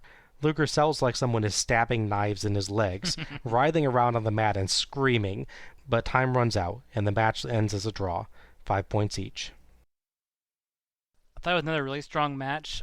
They've advantage, obviously, of being the main event, if you don't count the Bunkhouse Brawl, which they didn't put in the show, other than briefly mentioning over the PA, and they didn't cut out. During a promo. Yes, during a promo. But yeah, being the main event of Starrcade 88, and obviously I think they have matches between those two. I'm not sure. They definitely have matches in the future.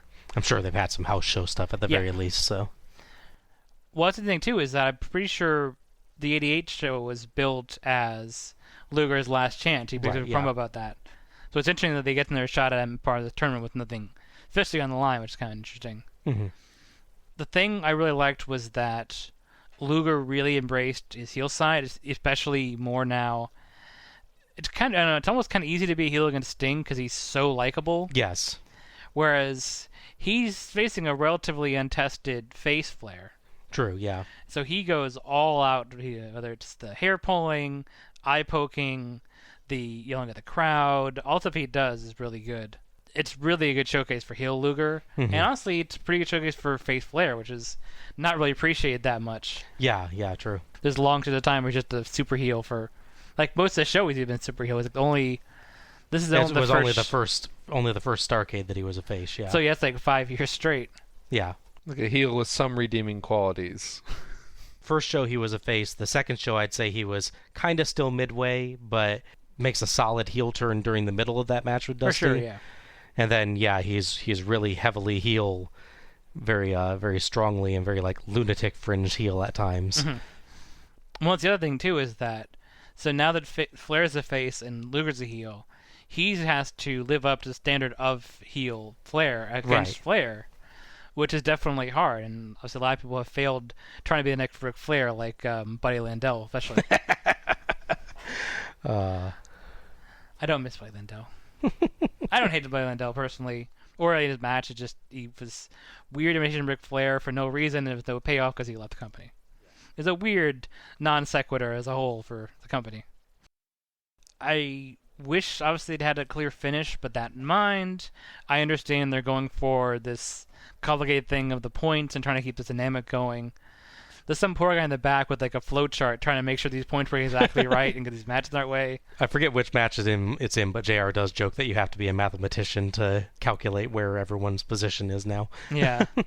It's almost a shame that Dusty's not around, because I wouldn't picture Dusty in the back with like the little tiny glasses and like maybe an abacus trying to do this. Instead, I guess it's Arn Anderson and Ole playing with the calculator like the chimps from Tales of West Space Odyssey. It's a great visual. But yeah, I really liked Luger in this. His song is really strong and ridiculous, but it really works to help Flair look so strong. Mm-hmm. One thing I really liked too was right near the end, Flair's got a figure 4 on. He is selling like I said, there's knives in his legs. He knows that time is running out. And before, I think there's legitimately time running out this time. We're always such close to that. Mm-hmm. It's better than before, where it's like 10 minutes and the match is over, and 5 minutes cut out. So it's like counting down, and as it's going towards like 3, 2, 1, he has his shoulder down and pulls it up just before the one, both the ref and on the count. Yes. And so dramatically in fashion. Really good timing on that. Yeah. I was really impressed by that. Yeah. It's nice to see a rematch, and Luger wear himself out from throwing Rick around the ring. For sure, yeah.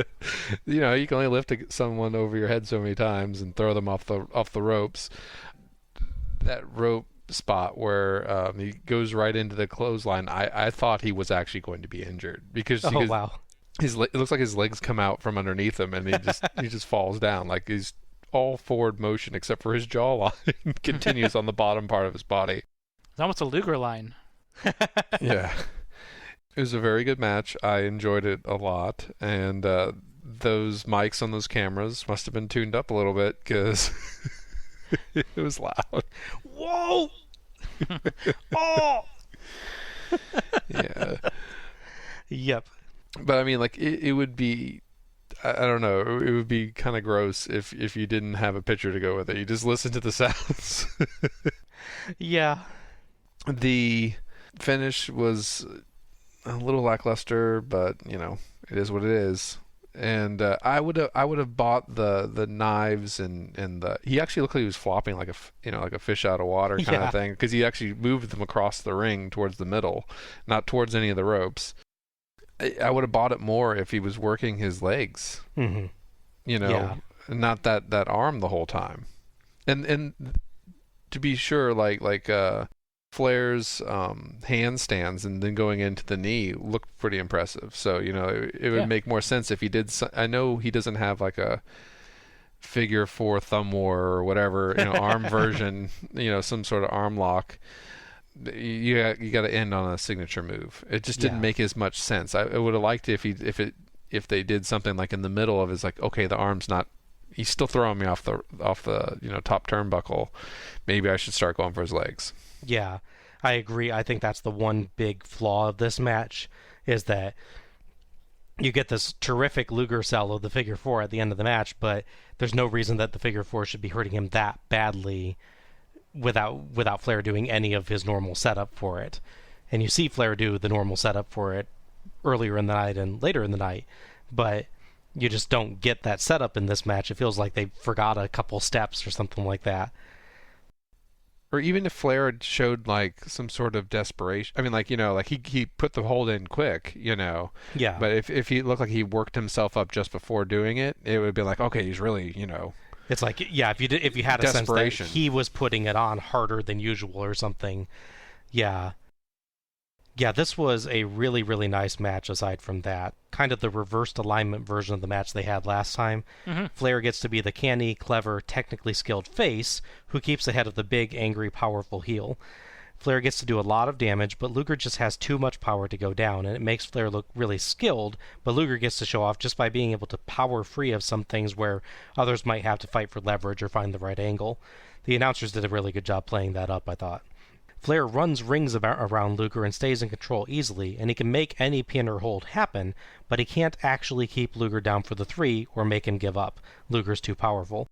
I thought it fit really nicely with the announcers' comments about Flair being more comfortable with longer matches. He just needs more time to actually chip away at a guy as powerful as Luger. Other than the problems with setting up for the figure 4, I think this was an absolutely terrific match. and a really cool, like, reversed story to see as a rematch from the previous year. The thing I'll say in the figure four is I think, especially at this point, you're supposed to just believe that as soon as it's on, it's a really painful, damaging hold. So you're supposed to just be able to accept that he does that quickly. I understand he normally does do setup for it. And it wouldn't. I don't think it would bother me if he didn't do the setup for it at the other times he puts the figure four on tonight. But against Muta, he does the setup for it. Against Sting later, he does the setup for it. So this is the only time that we don't get the figure four setup. And what's really weird is Luger is really overselling in the beginning, and then there's like a 5-second period where Rick is still looking like he's working the hold, and he just lays there, like he's passed out. The idea of the figure four, I think, someone I think does actually talk about this on commentary, not on this show, but on some other ones. If you lay back, if you're the guy taking the hold, if you lay back, that does relieve the pressure a bit in some way, in the weird fictional justification of the figure four. But, of course, if you do that, you're risking being pinned because your shoulders are down. It works as a spot, but it is kind of like, wait, what's the actual physics of this? It's a very, very minor point on the match. No, I don't think it takes much away at all. One thing is, I had that issue with the previous match where Flair spends like 20 minutes attacking the upper body and the arms, and then goes, "Oh, chair," and does that. Yeah. So it actually bothers me less because it's so much quicker. Because in the last part of that, and it just goes in the sequence of he has to be down, you doing the figure four. Mm-hmm. Our 9th match is back to the tag side, and it's the Samoans versus the Steiner Brothers. The Samoans' music starts up with them about halfway down the ramp. Great timing, guys. Yeah. Rick seems odd as the two Steiners walk down towards the ring. He seems to try to slide down the entrance ramp and just seems in kind of a playful mood. Scott steals a child from the crowd and sets him in a chair by the ring, giving him the title belt to hold. Rick steals another child near the ring and has him hold his belt. Cornette jokes that the kid's reading level is probably 3 or 4 levels higher than the Steiners, and that they look better with the belts, too. Those letter jackets. Yeah. The teams face off, crawling on the ground, and Rick comes over to ride on Scott's back. Scott gives him kind of a, what the heck, dude, look. Rick starts making fun of the Samoan ceremony, doing his own version of it whenever they try and do it. That continues in the early going as Sam tries to fight Rick, but Rick keeps mocking him. A Steiner line rips out one of Sam's hair braids, so Rick tucks it in his headgear as the Samoans look to take a walk, but Humperdinck convinces them to return. Fatu trades clothesline for Steiner line with Rick and swaps places with Sam, unnoticed by the ref but caught by the crowd. Rick and Sam face off on all fours, and JR wonders if someone spiked Rick's elbow, so I guess it's not just me that thinks Rick's acting a little bit weird here. For sure, yeah. Tag to Scott, who gets a Steiner line and a neat pin where he moves from a front face lock to grabbing the leg to flipping over Sam into the pin. Tag to Rick, and he gets caught in the Samoan corner, but Sam accidentally hits Fatu, and the two argue while Rick tries to egg them on. They ignore him and make peace. Tag back to Scott, and things finally pick up a bit as Sam grabs the ropes to dodge the Frankensteiner, and Scott lands hard. Sam chucks him out through the middle rope, and Fatu dumps Scott crotch first on the barricade to put him solidly in face-imperiled roll. The Samoans trade off beating Scott down with headbutts, thrust kicks, and strikes, and double-team Scott, and switch off unnoticed by the ref whenever Rick accidentally distracts the ref, which is often. That also earns Scott a chuck over the top rope at one point. Things slow down a bit with bear hugs from Fatu and Sam in turn, but a nice power slam by Sam makes up for that. Scott hits the Frankensteiner to a monster crowd pop, but he's too hurt, and Fatu manages to tag Sam to block the tag. Scott gets free after a missed falling headbutt, but Sam manages to stop another Scott tag, but Rick comes in anyway and hits Steiner lines to both Samoans. Everybody in, and in the melee, Scott throws one of the Samoans over the top rope, but the ref sees it. The Samoans win by DQ and get 10 points. The Steiners are done with 35 points total. That's bullcrap. Sorry. Hey, that was my line. To the ending or to the match as a whole? No, the ending definitely. He just stood up. He didn't even really. Yeah. He just happened to be down when he hit him, and then he stood up and just tumbled over. Yeah, no, that's how it happens. Well, I know, but it's not like he intentionally did anything. Nope, that was absolutely clearly intentional. Okay. Yeah, that's as Bob mentioned in the recap. There's a really weird slow start to this match. I don't understand what's going on. I think we were watching before, I was reading comparisons to that terrible Into the Wrestling show where Jake Roberts is doing bad personal issues backstage and is not in a position to perform, and they try to egg him on to try and perform, and it never quite gets there. Yeah. His obviously was a clear issue. Rick's, I don't know what's going on with him. It was just I don't quite get it. I feel like they're going for a character thing where they're like going back to kind of his goofy character from last year, but it just doesn't quite come off right to me. I don't know. No, and it's weird that it's the third match of the show. Yeah. Like suddenly he just has a reversion, I guess. I don't know. He got hit in the head, you know. It happens. Yeah, after that, it definitely gets better. Their actual interactions is good. They do a good job of Scott Steiner's face of peril, teasing the hot tag, teasing the hot tag really well. The parts in the middle definitely show what the Steiners are good at. The Samoans, they don't anything bad. They just don't really impress me all that much. Mm-hmm. They're there and they're competent, but there's nothing extra they bring to the ring that, I don't know, that someone else couldn't also brought to the ring. So I have to dispute a little bit the finish part from the recap. So what happens is the guy runs into Scott Steiner. The ref briefly looks before the spot at him, then looks back over at Rick and the other Samoan. The fall happens, and Big Kahuna guy goes over there and starts yelling at the ref, who walks over. Okay, I missed that. Kahuna is the one who's like pointing and yelling at the ref, telling him they threw over, and the other one's like, "Oh yeah, that's what happened." And I was like, "Oh, okay." Sudden super believing ref is sudden. Yeah. It's not Nick Patrick, so I don't think it's a trust issue. That's, I think, the ref we dubbed the Old West Saloon ref, because he's a very nice big mustache. Yeah, true, yeah. The saloon owner in Old Western you'd watch with John Wayne. Yeah, I really don't like that finish they put on there at all. I've never really liked the top rope DQ thing. It's especially notable that they have the heels do it and the ref doesn't see it. Though I guess it's better than the times when the ref does see it and they try to make us some excuses. Yeah. They're like, at least this is another point where the top rope DQ thing actually does matter. yeah. But I'd still prefer that it didn't exist as a rule. Yeah, it's when you get 1 point for doing it and then lose 1,000 points for doing it. Yes.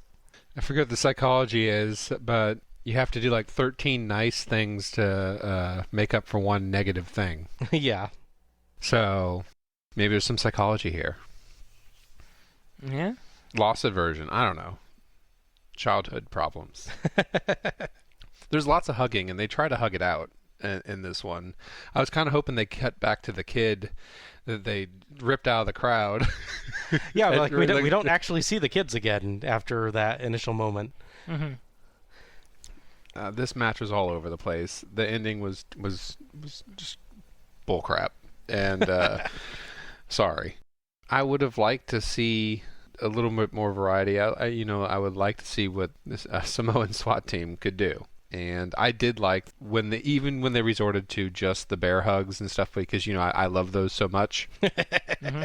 It really did stop the Steiners from doing anything. Like they didn't have some experience or some alt counter involved that could get them out of it right away. It was just sort of, okay, I have to sit and deal. And I thought that was at least somewhat balancing.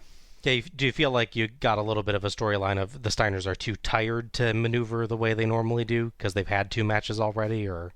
Well, I mean, that, and I actually I thought that the Samoan tag team was probably a little bit stronger than them. I know they don't look necessarily like, they seem to be a little more dominant, Mm-hmm. when they were actually just doing strength versus strength. It was still nice to see the Steiners take this big person and just pull him over and put him in a quick pin. Yeah. And then the ref is just totally oblivious the whole time and maybe gets 1 count instead of 2 or 3. Maybe I'm a little forgiving. I don't know. I thought it was a good matchup. It just wasn't a good match. Yeah. That's a fairly good way of putting it. I think there's potential to this, Mm-hmm. but much like the Doom LOD match earlier, it doesn't feel like you actually get to see everything this match could be. Yeah, for me, the match got pretty good, but it definitely did not start that way. It's a Sure. really, really slow start. There's a lot of stalling, a lot of joking around.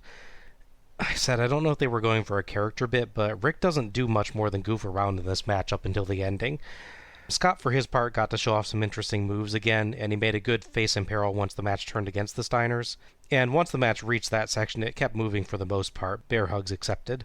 It got almost comical, though, how often Rick ended up accidentally distracting the refs so the Samoans could do something nefarious. It's true. Yeah. There was some good action to be had here, and it got pretty entertaining near the end, but I found it tough to watch until it got there. Too slow to start, too much goofing around, and too much focus on the ref distractions. It was a really disappointing match to me. This was coloring the show badly as a whole for me. After watching this one, I was just like, oh, this is kind of what I was afraid of. Things starting at this point to really like tilt downward. Mm-hmm. So I was feeling down after this match. So the Steiners are the tag team champions at this point. So in the two previous matches, they win in not super conclusive fashion with the counter victory, but then a surprise, actual fairly conclusive victory over the Legion of Doom. Mm-hmm. Really strong, long-time contenders and briefly tag champions, and then they lose via DQ to a team that was pretty much an afterthought up until they're put in the tournament. Yeah. And fortunately, it's not much more than afterthought after the tournament. So it's kind of weird that they're the ones that get the victory over them. Yeah, it's kind of like, why can't you just have the Steiners win? I guess for the scores really is the answer to that question. You can't have them just have two strong victories, or they have, it's 15 points for the first one, so they'd be at 55 points, Mm-hmm. which is close to insurmountable. So Right. So you do have to do something with them, but it does feel kind of weird just how it happens. Yeah. Yeah. I could see if you reversed it and Doom had the DQ victory over them, that would sort of keep their feud going and not give them a decisive victory over them. I can see that, yeah. And this Samoan team, which, nothing against them, but they weren't a major factor in the company at this point. I kind of half wonder if this was just like something close to the planned finish of Steiners versus Skyscrapers match, and they just kept the general idea of it. Could be. Yeah, so I don't know. At this point, you said that you felt the show is starting to go downhill. Do you think that has to do with the formatting of the show? Is eight matches? Is it too much? Yeah, I would say I was starting to feel the length of the show, or the number of matches, especially with, as I mentioned last year, I think there's a certain number of tag matches that you can do before I start really, really feeling the tag formula. And yeah, we've definitely reached that point where I'm like, I can predict at a certain point what's going to happen next in a tag match, because they're all using the basic tag match, and aside from the Steiners versus LOD one that kind of changed it up a little bit, Yeah. or had it more fluid, it's just kind of, at a certain point you're just like, okay, he's gonna get in trouble here. Okay, nope, he's gonna get cut off. Okay, now he's gonna make it. It's you. With them not doing any gimmick stuff, I was really starting to feel the tag side, especially. Yeah, you need definitely gimmicks to mix it up, or you need teams that are just very, very different. Mm-hmm. A strong team like, say, Public Enemy could do that. Don't make me hurt you. Don't make me hurt you. Well, Yeah. I was talking more on like just the show in general. Like I try to think of it as like a meal, a 7-course meal. Where the Muda versus Flair is an appetizer because it's only 2 minutes long. It's an amuse-bouche. At this point, you have all these big flavors, and you've had all these special things. Then at this point, like you're like, all right, I've done all these mental flips and loops and everything, and I've put all these matches together in my head.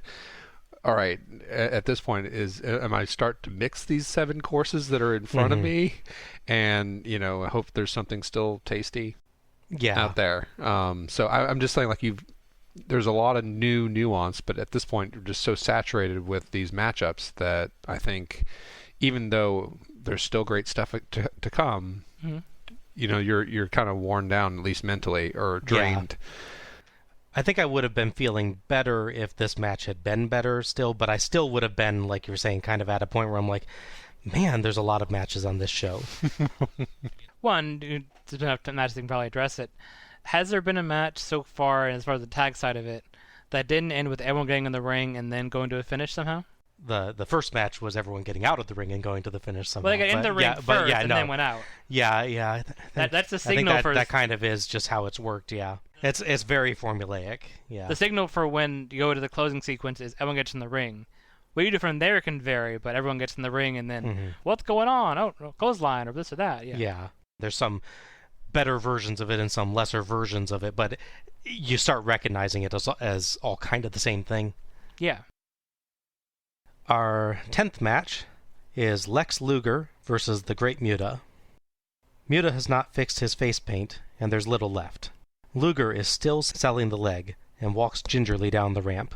Nice touch. Even looks hard for him to get through the ropes. The doubting, worried look on his face speaks volumes. Luger does not think he can win. They also make a point in commentary that he doesn't normally use the steps to get into the ring as well. Yeah. He's very careful getting in. Yeah, it's a very nice approach, I thought. Luger tries to use his power, but Muta clearly notices the injured leg and discusses it for a moment with Gary Hart. Luger gets a few good hits, but his leg goes out on a leapfrog. And it begins. Luger, I'm focused on the leg. The cat with his... Right here, he is in. To attacking. Main event. Luger comes down on the leg. You can hear Nick Patrick on him. Pulling this way back 25th. Wrestle War 90. Yes, he is. And right back to that leg again. Handspring elbow. And now Muse. You can hear... Which of these two guys that you've been taught? Crab over and he did. This even makes it. And those legs like a. It's an in seriously 5, Luger 25. That's what's happened is mistakes. The U.S. and 5 minutes. Eye on it. Muta systematically takes Lex Luger's leg apart for the next several minutes. He lands hard kicks, he wrenches on the leg, he grabs knee holds, he puts on a single leg crab. He turns that into an inverted Indian deathlock. He focuses absolutely entirely on Luger's leg. Luger can do absolutely nothing to defend himself. He can barely even stand with the aid of the ropes, and that only until Muta lands a single kick again to knock him down for more abuse. Luger's rare bits of offense, JR nicely notes that he's having to stay low and can't use his power because he can't stand, are interrupted fast, and he limps everywhere, leans on the ropes, crawls along the ground, begs for moments of mercy, and even very nicely stumble runs on whips to the ropes. A larger comeback in the later match gets some actual cheers from the crowd, and let's remember for a moment that the crowd spent most of his prior matches hurling abuse at him. Muta stops it with a spin kick and a great drop kick, but Luger hurls himself at Muta for a great clothesline to keep going. His leg still gives him trouble as he fights, and Muta gets a sunset flip. Luger tries to grab the ropes to stop himself from going over, but ref Nick Patrick stops that with a wonderfully dramatic kick. It's one of my most hated spots in wrestling. It's so stupid. It's one of my favorite spots in wrestling because it's so stupid. Luger escapes and manages a power slam, then signals for the rack. He starts to try to lift Muta, but stops and tries to get Patrick's attention. The camera misses it, but JR tells us later that Gary Hart was distracting Patrick and Luger was trying to get his attention again. Luger turns around right into Muta's mist, but Patrick sees it and calls for the bell. Luger wins by DQ and gets 10 points. Muta is done with 0 points, and Luger is done with 35. I liked it. It was a hard-hitting and loud match. That was my short summary of the match. But no, I really liked Luger's commitment to the character and the selling, because it's carried over from the previous match. It's what I think is maybe the point why they do the figure 4 so late in the match. Oh yeah. It's so they can then go into this, and because you can sell an arm, it's easy to sort of work around going, oh, my arm's okay for a second. Whereas if you commit to the leg, you got to really commit to the leg. You have to stumble run, like he said. You have to crawl. There's a great bit where he's been kicked a bunch of times, and the ref asks him if he's at 116 of the match. And you see like he's thinking about it, but he can't. Yeah. I appreciated that his super Luger selling, as funny as it can be, really actually helps the match in a lot of ways, not just for our enjoyment as sort of a silly sort of thing, because it really does build up Muta's kicks as being both precise and extremely dangerous. He keeps kicking the leg and he's attacking the leg, and Luger makes sure everyone in the far back row, hell, people in different cities probably can tell he's leg is in pain. Some poor cosmonaut. Go back to that sailors and ships at sea. Yes, yeah. Some poor cosmonaut is distracted while he's trying to fix the lens because he hears Luger yelling. It's interesting because, yeah, like you said, he gets actual face sort of compassion from the crowd because he seemed like he's legitimately in trouble. They should be eating it up that this guy who's been cocky and posing and yelling at them is getting some up in, but he does it so well that they almost go, wow, I feel bad for this guy. And there's an interesting transition halfway through the match. Right around the time that Muta puts the Indian Deathlock on, they're cheering Muta.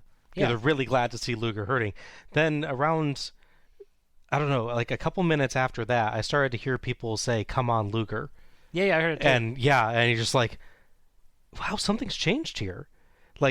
He's done such a performance of injury that he's earned sympathy for himself from a crowd that hated his guts. Yeah.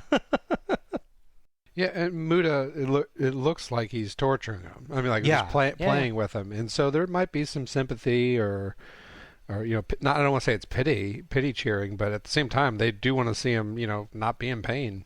Yeah, I think you're right on that. It's Muta is so vicious going after him that you come around to being oh man, he's just enjoying this, and you stop being okay with Luger being hurt. Oh, I didn't wish this on him, Yeah. Right. Not even he deserves that. Yeah. And I have a new favorite submission hold or whatever. What's the thing a reverse Indian? They call it inverted Indian deathlock, the one where he folds himself backwards over him and puts a chin lock on while his legs are wrapped up. Yes. You mean? Yeah. Yes. That was a really cool hold. Yeah. Yeah. I think it shows off his flexibility, not only as in what he can do, but I mean actual literal flexibility. Yeah. Yeah, definitely. Yeah, so he's doing Hapkido and doing all kinds of other things, and I think it highlighted Muta a lot, and I enjoyed it. But at the same time, they work really well. It's a little weird to see that vicious, tormenting side of where he's just freaking out, trying to do the katas and stuff just to get Luger to back into the corner and then hug the turnbuckle for dear life. And so I think it was a good interaction for me. I don't see the point of just getting disqualified at the end. Yeah, I think the idea there, it doesn't come off right, but I think the idea there is that Muta is trying to spray him with the mist while the ref's back is turned, and that will give him the win. But Luger successfully calls Patrick's attention just before that happens, so Patrick turns around and sees the mist spray spot. But yeah, because the camera angle is not ideal, we pretty much miss everything that made that spot make sense. Yeah. So yeah, camera angles are important. Like him, I do take a little issue with the DQ. I understand when you start watching replay and you figure out what they're going for. The story of that's pretty interesting, and obviously it builds up to Luger not having an overwhelming point lead for the final match. But yeah, how sudden that is still disappointing. Yeah. Now, is Muta supposed to be a heel? Yes. Okay. Yeah, he's solidly a heel. It's just the crowd's treating him at first like a face because he's beating the ever-loving crud out of Lex Luger, who they've hated until they decide, oh my gosh, this is going too far. Well, it would have been better. I thought it when I saw it. I was like, well, maybe he's, it's towards that end of that 15-minute. This is one of the matches that didn't end right at the last seconds. Like a lot of the other ones. Muta's only the other one that only had 2 minutes, but I thought it would be better if it was during a pin because it looks like Luger's getting back into action and he's either ignoring his injury or making a turnaround. It would have been better if Muta was getting pinned and he sprayed him in the face. I could see that. Yeah, just to move. You're not going to get 20 points. It's my last match. I'm going to limit you from going forward. Luger looks like he's going to win, and Muta doesn't want that. Right. If he gets DQ'd, he costs Luger some points anyway. Maybe I'm reading into it too much. No. I think it kind of works for me the way that it happened. It's just, I think if I'd actually seen all the stuff that JR talks about on camera, I would have been okay with it because it'd be Luger in an odd way overcoming Muta's attempt to cheat. But yeah, just with the camera missing 90% of what you needed to make that spot make sense, it doesn't work too well. Yeah, this was not so much a match as a beatdown. Luger, largely unable to defend himself, just takes repeated leg abuse for the majority of this match. It's the kind of thing that shouldn't work as a match, but it totally did. Yeah. Muta looked vicious and got really creative in how he punished Luger's legs, with some really interesting holds in between his great kicks. Luger did a phenomenal job selling the leg, and he never slipped up on it really at all. He kept it up even when he was getting some spurts of offense. The clothesline he does, I loved. He actually gives this really dramatic clothesline, and he collapses afterwards. It's just great moments like that. Like you were saying, I know we give Luger crap for the noises he makes while selling and how over the top it is and all, and there's plenty of that to be heard here. Sure. But it's an excellent, excellent performance right from the entrance all the way to the finish. Luger reacts in every way like someone with a badly injured leg. And that's a type of comment I've only made for one other person over the course of the show, and that's Ricky Steamboat. Mm-hmm. So, and when your selling's being compared to Ricky Steamboat, you're doing a good job. Yeah. Yeah, ending's a bit awkward, but overall, this is such an unusual match. But it's a really good one with great performances by both performers. In space, you can only hear Luger scream. True. Yeah, I want to just to give this match even more of a compliment. You know, with what I said about the Steiners versus Samoans match and how that dragged me down quite a bit. This popped me right back up. I was just like, oh, this undid all the harm that match did in the show. I was immediately back into things with this performance. That's how strong it was. We had that with I think it was 84. Where it's not so great, and then we have, I think it was Tully and Steamboat. Yeah. Where your notes that time, I recall, you had written, "Thank you, Steamboat." Yes, on the match. That is correct. So, thank you, Luger and Muta. There you go. The 11th match is the Samoans versus the Road Warriors. This is the final match of the tag tournament. So just to go over the scores for a moment, the Steiners have 35, the Road Warriors have 20, Doom has 0, and the Samoans have 30. So the Steiners are in the lead, but not only does it matter who wins this match, it matters how. If the Road Warriors draw or they win by DQ, they're out of the running, while a countout means that they tie the Steiners. If the Samoans draw, they'll tie, while any victory for them is enough to win the tournament. We're told that a tie means that the two tied teams face off once more. After how the Steiners-Samoans match went last time, I'm certainly against a draw here. Don't really want to see that one again. All joking aside, as I mentioned at the start of the show, I really like that concept. The different finish types really, really matter here. Yeah. This is the first time that we get the Road Warriors music in their entrance. And it's Iron Man. It's just blatantly, unquestionably the guitar riff from Iron Man. It's not it's not even enough to call it a ripoff. It's the actual exact riff. Mm-hmm. Oh yeah, absolutely. They hadn't hired Jimmy Hart yet to make sound-alikes for everything. Yeah. Soon. Animal and Fatu start, and Fatu quickly lands a pile driver, but Animal just springs right back to his feet and clotheslines Fatu down. Hawk and Sam get in, and Sam yells at the crowd as LOD chants erupt. They brawl, and Hawk gets a back body drop, but Sam answers with an inverted atomic drop, holds on, and muscles through to a suplex variant in an impressive spot. Hawk no-sells a headbutt and just stares Sam down. Animal in, and he does well against Sam and then Fatu, including a surprisingly casual power slam, until Fatu ducks down as Animal charges in and ends up headbutting him in the crotch. I'm pretty sure that was storyline this time, though Animal does give some very heavy groans, and Fatu sells his head and neck and tags Sam. Sam uses punches, chokes, and rope chokes to keep Animal reeling, but takes time to yell at the crowd before a splash off the ropes, so Animal dodges and tags Hawk. Hawk quickly hits a nice flying shoulder block for 2, but Fatu saves. All 4 brawl. There's that spot again. Check. And Hawk gets thrown out of the ring, but quickly climbs back up to the top turnbuckle and dives off in a clothesline for the 3 count. Scree. John. Tally Hawk. That gives the Road Warriors 20 points, and they win the overall tournament with 40 total versus the Steiners 35.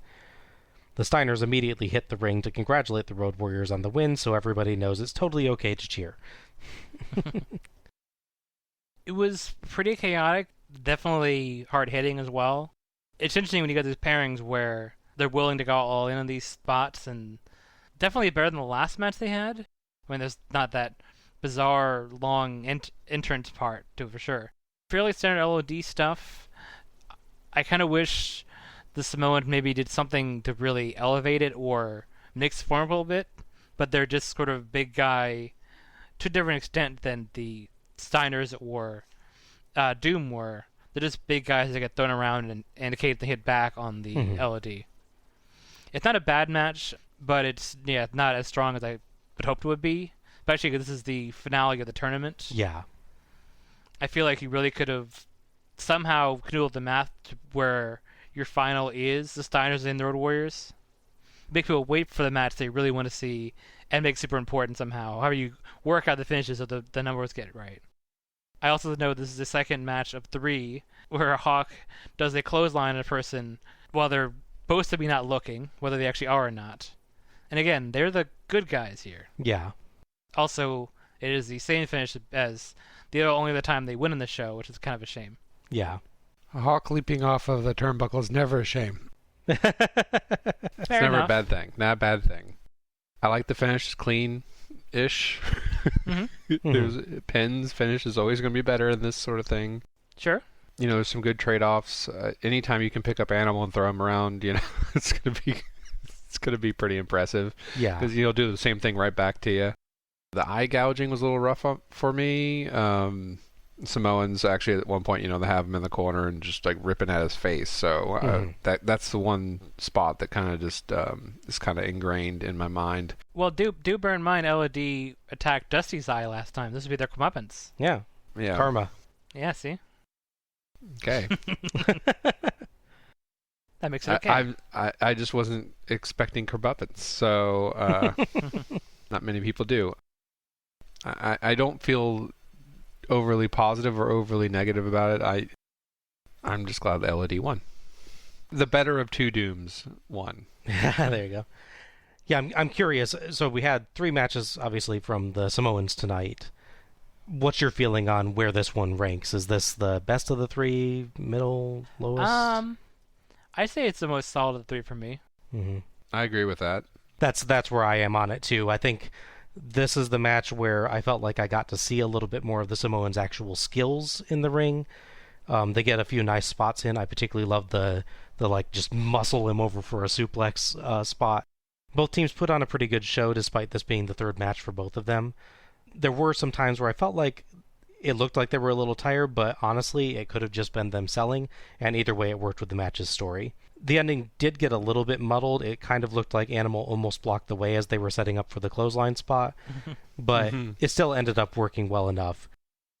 It does feel like quite a short match for the final match of the tournament.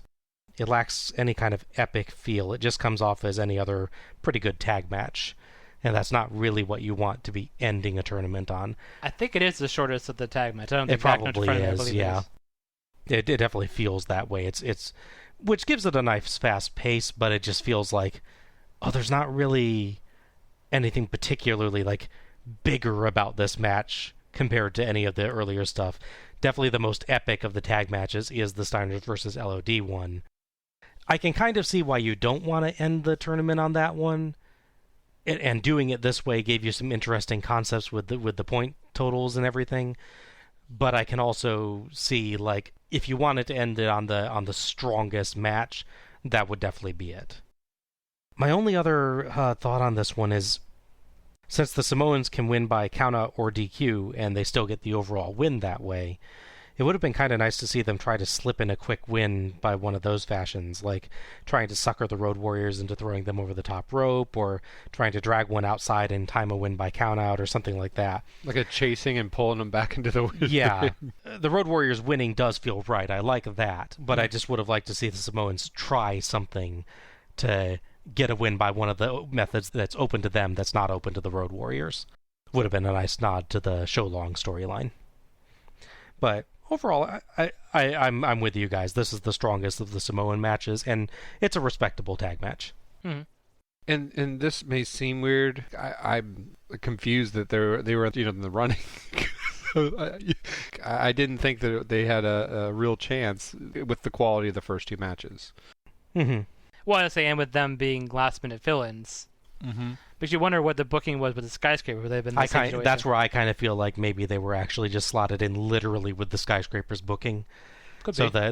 the specifics of the matches are a little different, but I would not be at all surprised if it's like that exact sequence is supposed to happen with the skyscrapers instead. Could be. Or we could have a 16-match show. Oh god, please no. 10 minutes. 10 minutes each. I actually thought the fatigue looked real. Like there was several points where Animal and Hawk, you can see their legs wobble a little bit, after doing a big move or trying to pick up. Where in the first two matches that they're in, they're just throwing people around. Mm-hmm. And Samoans the same way, still very powerful, but there is like some lag between those things. And like when they hit the mat, they just sit there for a second. They're just like, okay. Yeah. I'm gonna either side. I'm just gonna relax for like at least 2 or 3 seconds. I'm gonna let them get that 2 count. Mm-hmm. I don't think they pointed out on this show, but that is sometimes a strategy thing that the announcers will point out with wrestlers, that you've got 3 seconds. Catch your breath. Actually take those 2.8 seconds and then kick out, rather than trying to do it immediately and wearing yourself out more. So I can see that being kind of an unspoken part of the storyline here. And with the time limit, it makes sense too. Mm-hmm. Our final match is the end of the singles tournament, and it's Sting versus Ric Flair. Sting has done new face paint to get all dressed up for the main event. Flair didn't bother to robe up, though. So our standings heading into this final match of the singles tournament are Luger at 35, Flair at 25, Muta at 0, and Sting at 20. Luger is in the lead. Flair can win with a pinfall, submission, or countout, and tie with a DQ. Sting can win with a pinfall or submission, or tie with a countout. If Sting and Flair draw, or if Sting wins by DQ, Luger wins the tournament. I appreciate that it's actually a different situation slightly from the end of the tag tournament. The point totals aren't quite the same. Yeah. Mm-hmm. JR builds up the Sting versus Flair match from the first Clash of the Champions, and says that made Sting as a superstar. But, he warns, they went to the time limit in that match, and Sting can't let that happen here if he wants to win the tournament. That's true. The two shake hands, mostly missed by the camera, and Sting wins an early exchange, only for Flair to roll out of the ring and break his momentum. Flair gets back in and taunts Sting with a couple woos, but Sting responds with a Stinger call that gets monster cheers, then gives Flair a wonderfully smug look. Flair gets the edge as Sting tries a wrist lock, and Flair just easily lifts him up on his shoulders and carries him to the turnbuckle, setting him gently down and backing off while wagging his finger at Sting. The crowd reacts big to that, and we get dueling chants.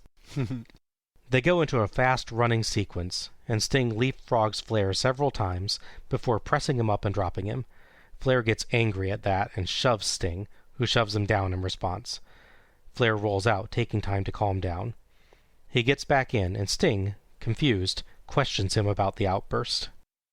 Flair gets more aggressive, landing hard chops that knock Sting around the ring, so Sting opens up as well and lands great drop kicks and a heck of a clothesline that nearly gets him the win. Flair fakes being hurt to make Sting drop his guard, then kicks him in the gut and chucks him out through the ropes before smashing him to the barricade. The crowd has now pretty solidly decided that they're for Sting. Yeah, pretty much. Yeah. Flair snaps Sting's neck across the ropes and does a beautiful delayed suplex to bring him back in. Clearly trying to hurt Sting now, Flair also yells at Patrick for not counting fast enough on pin attempts. Sting finally absorbs the throw into the turnbuckle and lunges out with a clothesline that catches Flair just as he was giving a woo in a great spot. Beautiful timing. Angry, Sting starts no-selling chops as he stalks after Flair. Flair gets to the apron and tries to suplex Sting to the outside of the ring, but Sting blocks it and suplexes Flair into the ring instead for another close call. Sting gets fired up and quickly leads up to the Stinger Splash and Scorpion Deathlock. Flair lunges for the ropes to break it, then nails a shin breaker and gets the figure 4. Sting lunges for the ropes to break that. Great way to show how familiar they are with each other and how serious these moves are. Mm-hmm. Sting's leg is hurting, so Flair lands the kicks and knee drops to it. There's a smooth, complicated mat wrestling sequence that ends with Sting bridging out of a pin and whipping into a backslide for 2. Really well done. Flair keeps damaging Sting's leg, and with 30 seconds left, he goes for the figure 4. But he gets overconfident, and Sting suddenly rolls him up for the 3. Sting gets 20 points and wins the tournament. Fireworks go off. Flair gets in Sting's face, and Arn and Ole hit the ring. For a moment, it looks like they might be about to beat him down. Arn, in particular, gets seriously scary, beckoning for Sting to come over here, come over here.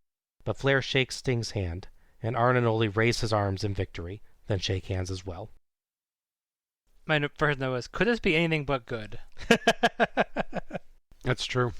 I mean, unless they're like some sort of grievous injury, I can't imagine these two having a bad match. Yeah. You have to go out of their way to try to do it. They definitely have chemistry together, as this match and future matches will show. It's clear why they put the two together. Sting is his natural babyface, and Flair does an interesting arc throughout the match where he starts out as a respectful face, but gets annoyed as he can't get the victory. Mm-hmm. Like, it's really getting to him that he can't put Sting away. I joke that one day Ric Flair will learn to not lean forward so much when he does the figure 4. So as you will see in later shows, he loses a lot of matches by just leaning forward just a bit too much and gets rolled up. Yeah. I like that they kind of portray it in this one as, like I said, it feels like he gets overconfident. Oh, yeah. Where he's like, oh, Sting's hurt. I can take my time on this. Or he doesn't, because in the Luger match, he whips it on there really fast. Oh, yeah. In this match, he kind of like grabs the leg, pauses for a moment. Like, I think he actually maybe even does a woo or something like that. I think he does, yeah. And then just goes very like confidently for it. This one, a few times, he doesn't do the slap and or chop Sting while he's down the hold, though.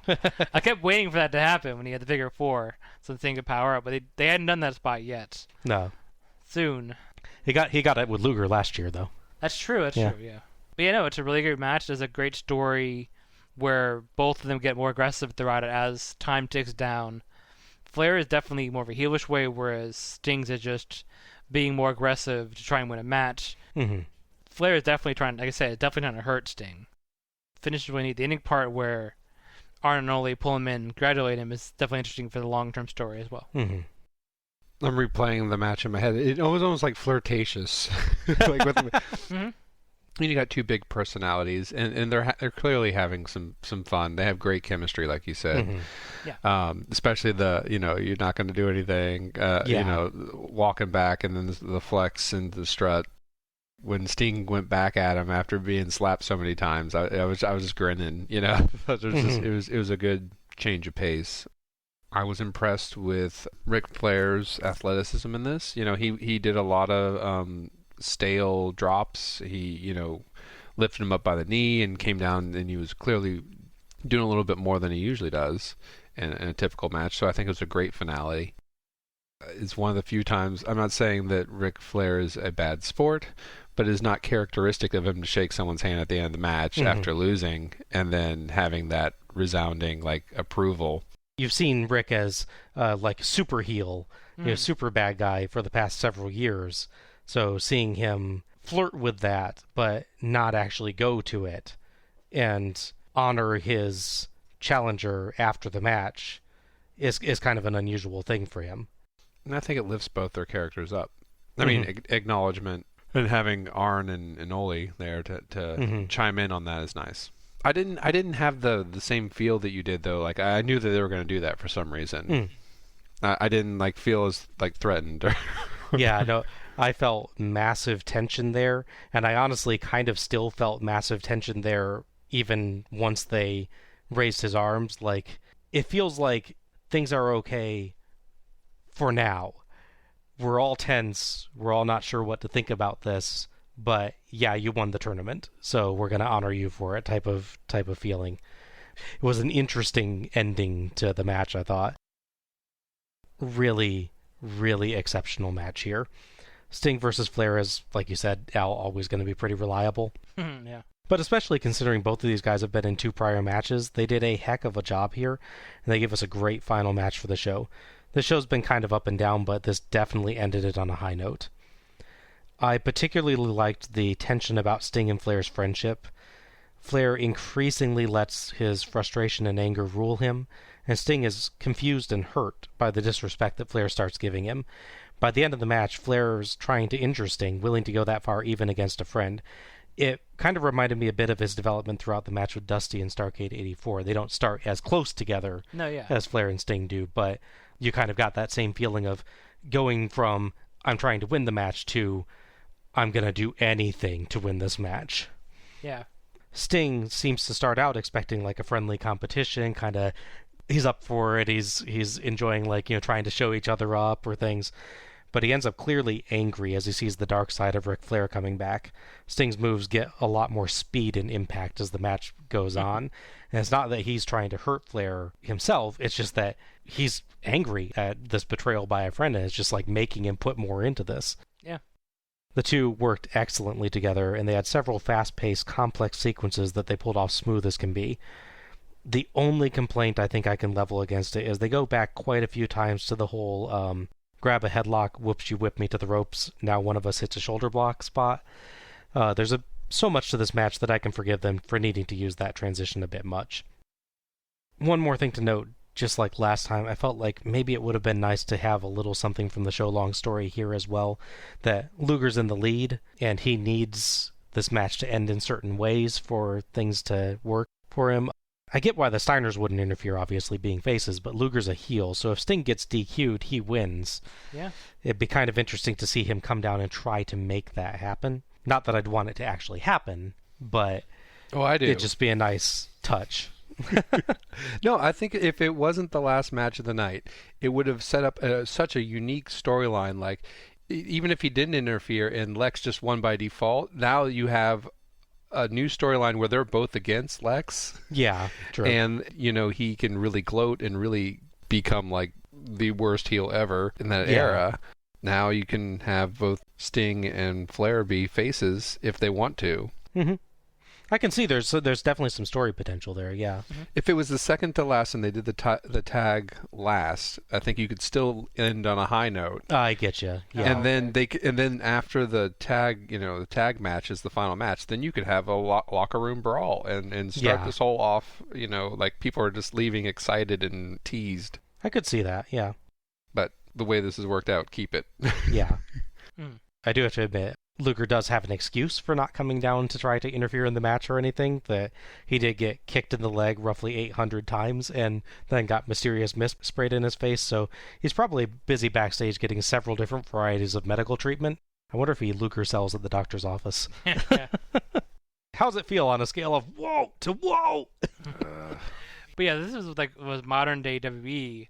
They would be having the Flair Sting match, and they cut to the back, and Luger would be sitting there like with his towel over his shoulder, staring awkwardly sideways at TV. Oh yeah, going, you gotta have see how this match pans out. The weird angle of watching the television. Yeah, never straight ahead. It's always at a side angle. In any case, excellent match. Great way to end the tournament. Great way to end the night. Yeah. We go to the stage with Gordon Solie, who's with the Road Warriors. Solie calls it an exciting and grueling night. I can agree with both of those. Yeah. Get one of those shoulders up, but just couldn't. Ladies and gentlemen, the winners of the Iron Team Division, the Road Warriors, are standing by. They are with Gordon Solie. Thank you very much, Jim, and may I just say one of the most exciting and grueling nights of wrestling I've ever witnessed in my career. Standing with me now are the tag team champions, the Road Warriors. Gentlemen, congratulations. Atlanta, you now know who the Iron Men are. The Road Warriors. We come out to that tune every stinking match, and we lived up to it every stinking match. And tonight, we did it again for you and for us. You know something, Gordon Solie? The most die-hard fans in the wrestling world are right here in Atlanta, Georgia. Thank you so very much, gentlemen. I'm going to try and get the winner of the single tournament over here in just a moment. Precious Paul Ellering, of course, manager of the Road Warriors, and as soon as Sting makes it on site, well, I will be ready to go. Sting is making his way. You know something, Gordon Solie? The average football player maybe plays 11 minutes in an entire game. We're out here busting our butts for no less than 30 minutes at a time. If we aren't real athletes, then I don't know what is. Thank you so very much. Now here comes Sting and the NWA World Heavyweight Champion Ric Flair. Let me say one thing. Never humble in defeat. But I've said 1,000 times, to be the man, you gotta beat the man. I give you the man. Congratulations, Sting.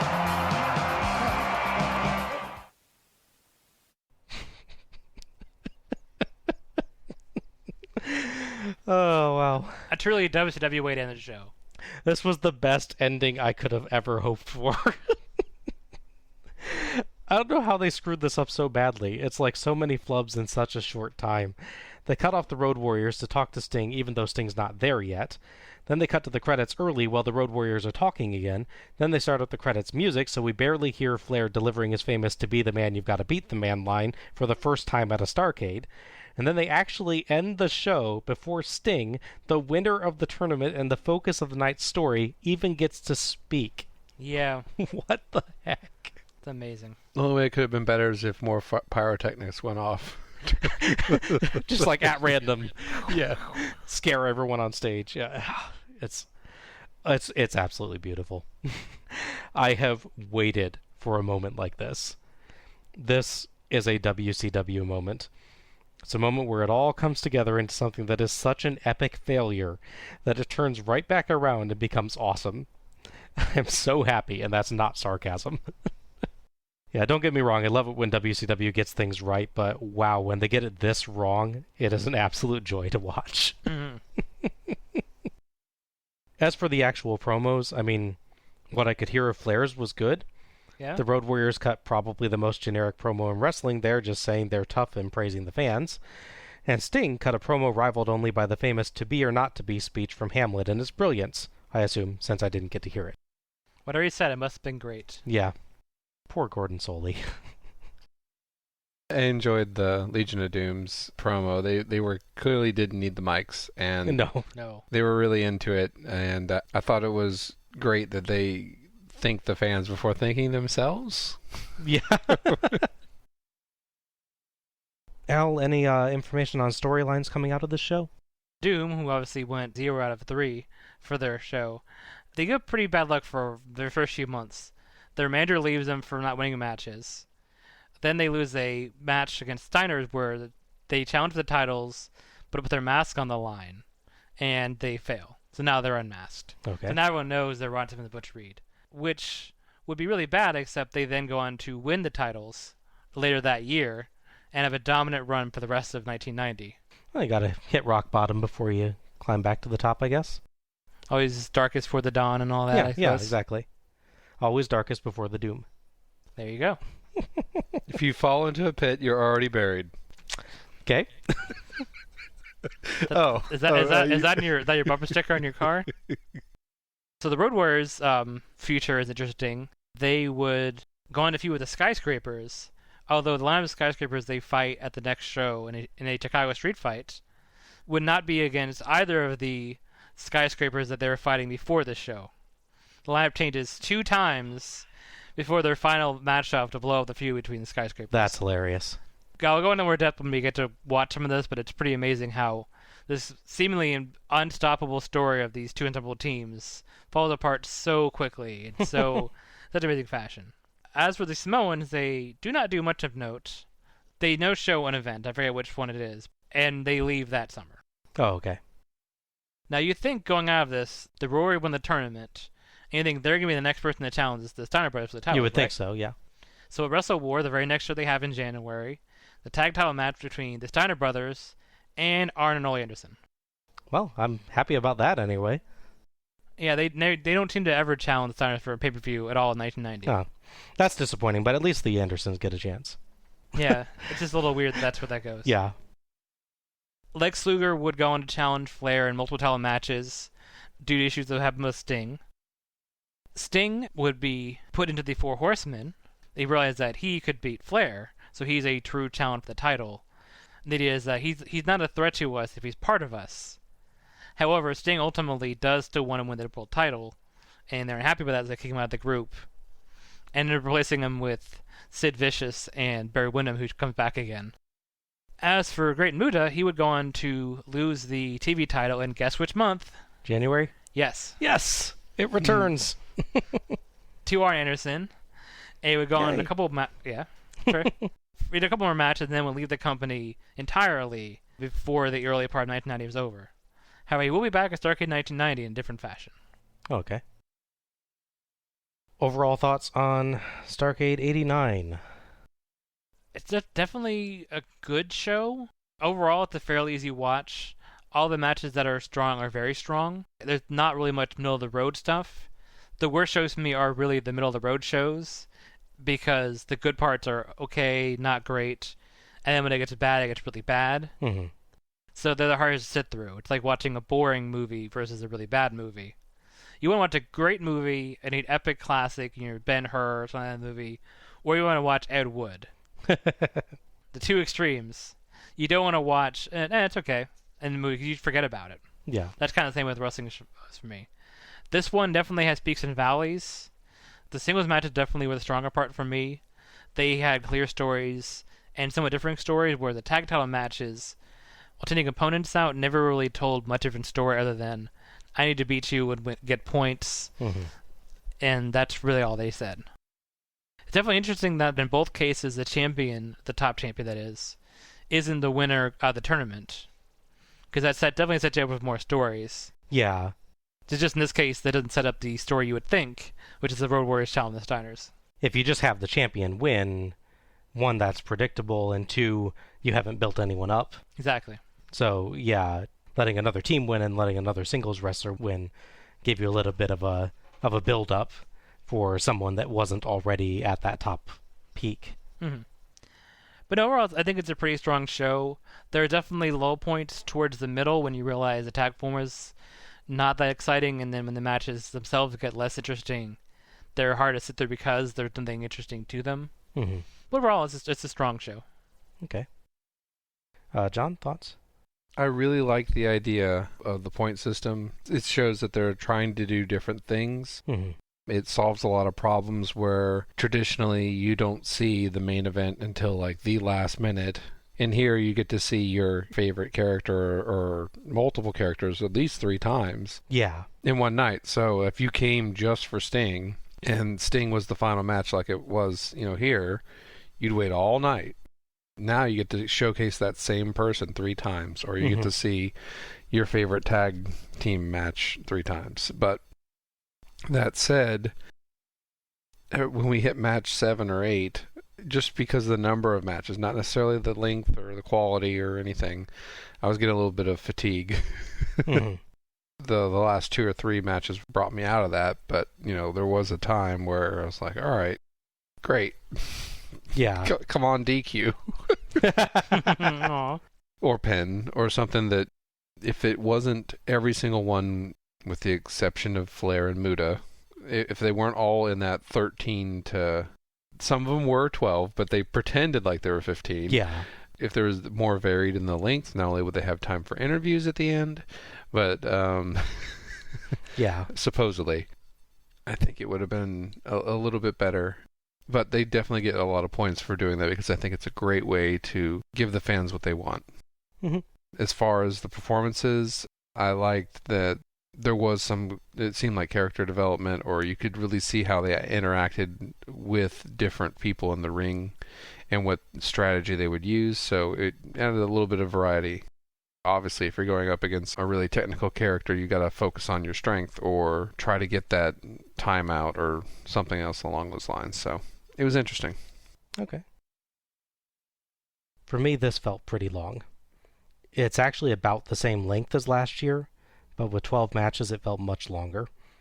I think I just have a limit to how many matches I can process on a single show, and it didn't help that they were all just basic tag and singles matches, nothing really to break anything up or be different. I did appreciate that they at least alternated types this year, but really, last year I was saying that 4 tag matches was too much, so this year they did 6? Yeah, right. The actual match quality was mostly acceptable to good, But around halfway through the show, I started seriously struggling to maintain interest.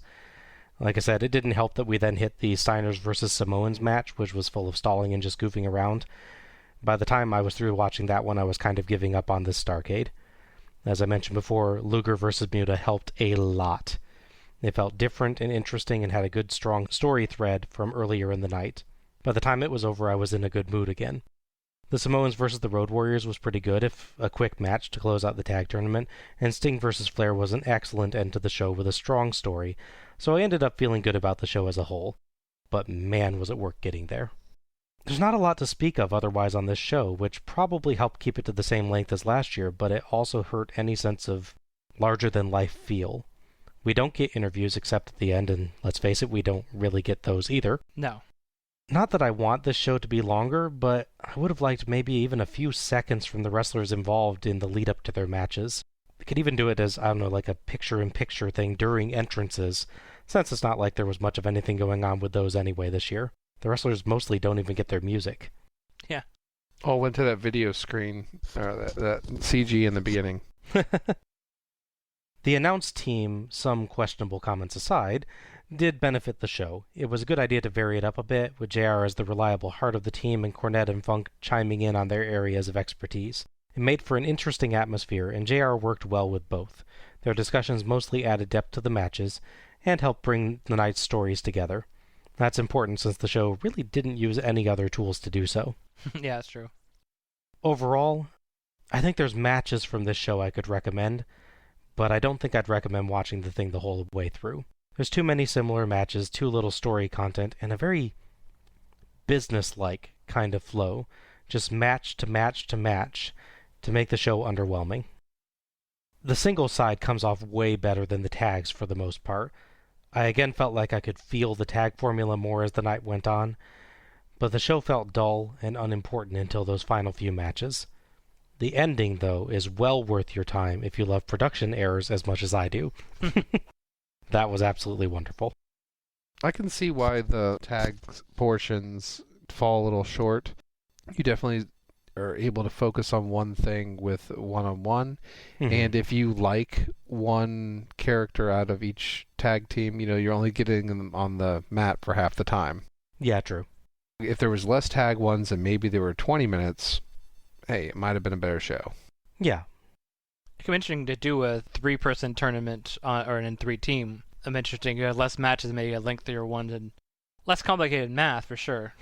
Yeah.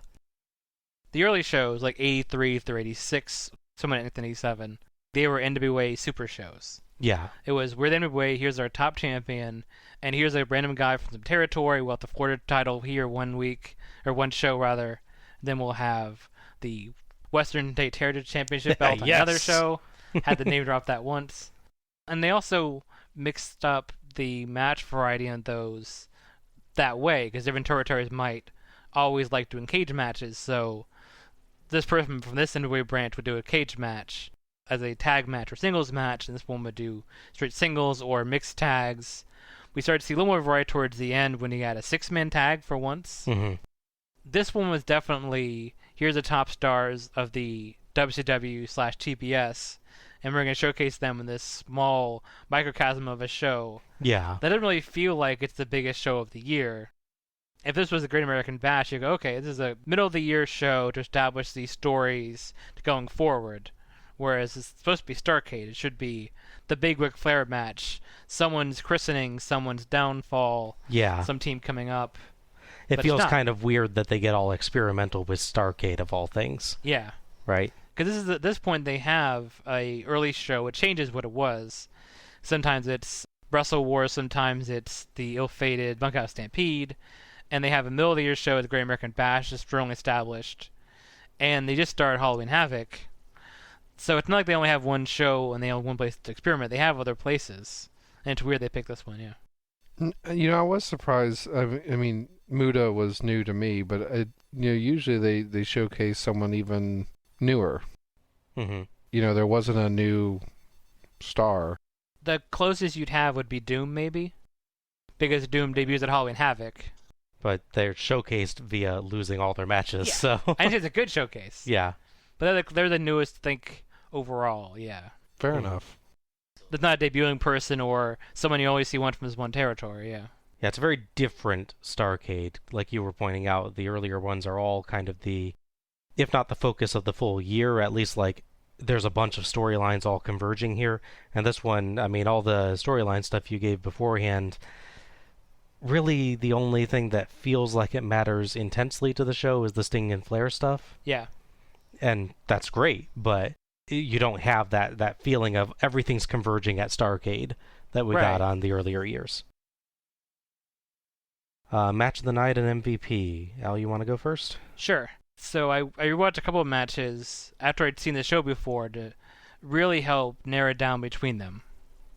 So it really did come down to the top singles matches. As much as I like the Legion of Doom Steiner's match, I just really liked the more singular focus of the singles matches. I narrowly picked Sting and Flair as being the top match because they had the most exclusive finish and they have the big dramatic last second thing. But upon rewatch, I got a lot more as a surprise out of Luger versus Flair. Okay. Really seeing Lex Luger go full cocky heel and embrace it. All these little touches, like I said, pulling the hair, poking the eyes, yelling at the crowd. All these things he did really showed me elevation of him. And that even though there's no solid finish to it, there's a draw, I did like their performance and there's extra things there. Take nothing away from the Sting-Luger match. I think why this one helps me is because, like I said before, Sting is so likable. Luger didn't have to do as super mega heel on him, whereas he really had to prove himself against a fairly untested as a face Flair, and to really try to match Flair's uber heel from previous shows. I think he did that. Yeah, I can definitely see that. You get a lot out of that match, and like you're saying, Luger has to put on one heck of a show there. So yeah, that's an exceptional match. It's very, very good. Picking MVP came down to me between the 4 singles stars, for the same reasons I mentioned. Unfortunately for me, Muta and Flair, as good as they overall are out of the running because they had their one match super short. Well, it's decent, it's just you get getting much out of it. So they only have 2 really strong, longer performances. Sting and Luger have 3. Sting really did shine a lot, but Luger going above and beyond and really transitioning his character impressed me enough that I gave him MVP. All right. Luger MVP. Yeah. Excellent. Yeah, he puts on an exceptional performance tonight, so I can totally see that. John? Oh. I'll tell you right now, as I'm saying this, I'm not really certain on my MVP, but like you, I did enjoy the Lex Luger and Great Muta. I didn't like the finish, or anything, but I enjoyed the athleticism. Luger did a wonderful job making sure that Muta looked good, and Muta did some great mind tricks on Lex, and it was just fun to watch. It was different than any other match of the night. I think that there was a nice interaction between them, and the only other one is just the way the final match of the night was Sting and Flair. I enjoyed their personalities and the interaction, the charisma that happened between them. But that said, I'm going to go with Lex Luger and the Great Muta as my favorite match, just because I really want to give Muta some sort of recognition. And Lex, because I think that the person that I want to choose as my favorite would be Sting still. Because I like the acknowledgement at the end. He had strong matches all night long, like Lex did. And come on, it's Sting. Yeah, sure.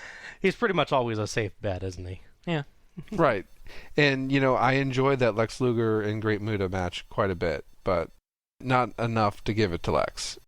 Lex's performance was great, but I still think Sting's, if you factor in all the matches, I think they came up a little bit higher. Okay. This is going to be pretty funny, because, yeah, I was a bit down on the overall show, but there's some great matches in the mix. Sting versus Luger and Luger versus Flair were both great. Sting versus Muta and Sting versus Flair were both great. Steiner's versus the Road Warriors, as I mentioned, was so fun that I actually forgot several times I was supposed to be taking notes. Yep. But, like you, John, my match of the night is Lex Luger versus the Great Muta. Wow. It's just such a different match. It's Sure. not the most technically brilliant on the show. The endings flubbed a little thanks to the cameraman, but it felt unique, like you were saying. It felt like that right from the entrances. The visible worry on Luger's face as he comes out for the match, fully aware that he's probably utterly screwed. The absolute beating that Muta delivers. I mean, Luger gets next to no offense for most of the match. He just takes hit after hit after hit. Just about turns himself face with a crowd that had been mercilessly taunting him in his 2 prior matches. Coming right after the Steiners versus the Samoans, which had me giving up on the show, Luger versus Muta woke me right back up and made me pay attention again. It managed to differentiate itself, and it stood out among all the matches, and for that, it earns my match of the night. For my MVP, there's only one man I can name, Sting. Everyone put on multiple performances, and some managed good ones even near the end of the show, but all 3 of Sting's performances tonight were great. He was Mr. Reliable. I knew when Sting came out I was going to see something good. He kept his energy all through the show, performed to his utmost every time he came out, kept up the excitement, and pulled out frequent, fast-paced exchanges that amazed every time. From his amazing catch of the ropes on a dive outside the ring to his rapid mat wrestling with Flair, Sting's performances weren't just good, they were varied. He proved himself once again as a talented performer who tirelessly gave his all for the show.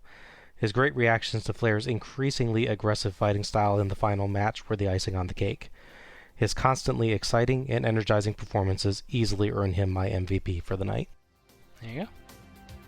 And that wraps up our review of Starrcade 89 Future Shock. If you've enjoyed listening to us tonight, you can search for us on Twitter or Facebook as Let's Go to the Ring. Follow us for episode announcements and other show details, and share your own thoughts about the Starrcades as we go through. What was your favorite match, and did you favor the singles or tag portion of this show? And please, if you've enjoyed this show, give us a nice review on iTunes and share the show through your favorite social media platforms to help others discover the show. Many thanks to OSW Review for attendance and pay-per-view figures. Before we go, a quick mention of a couple other podcasts.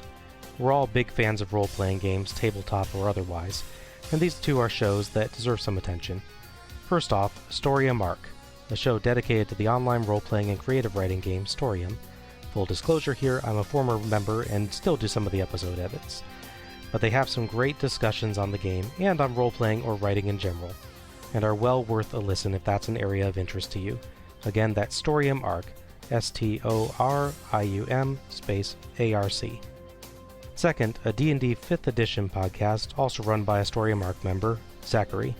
Companions of the Perception Check. Great name. Features discussions on classes and system and story concepts, along with fun actual play sessions. Take a seat at the table with the Companions of the Perception Check and join the adventure. I'll put links into the episode description. This is Bob Moore for Alec Pridgeon and John Mullins, signing off. Good night, everybody. Happy wrestling. But get some sleep.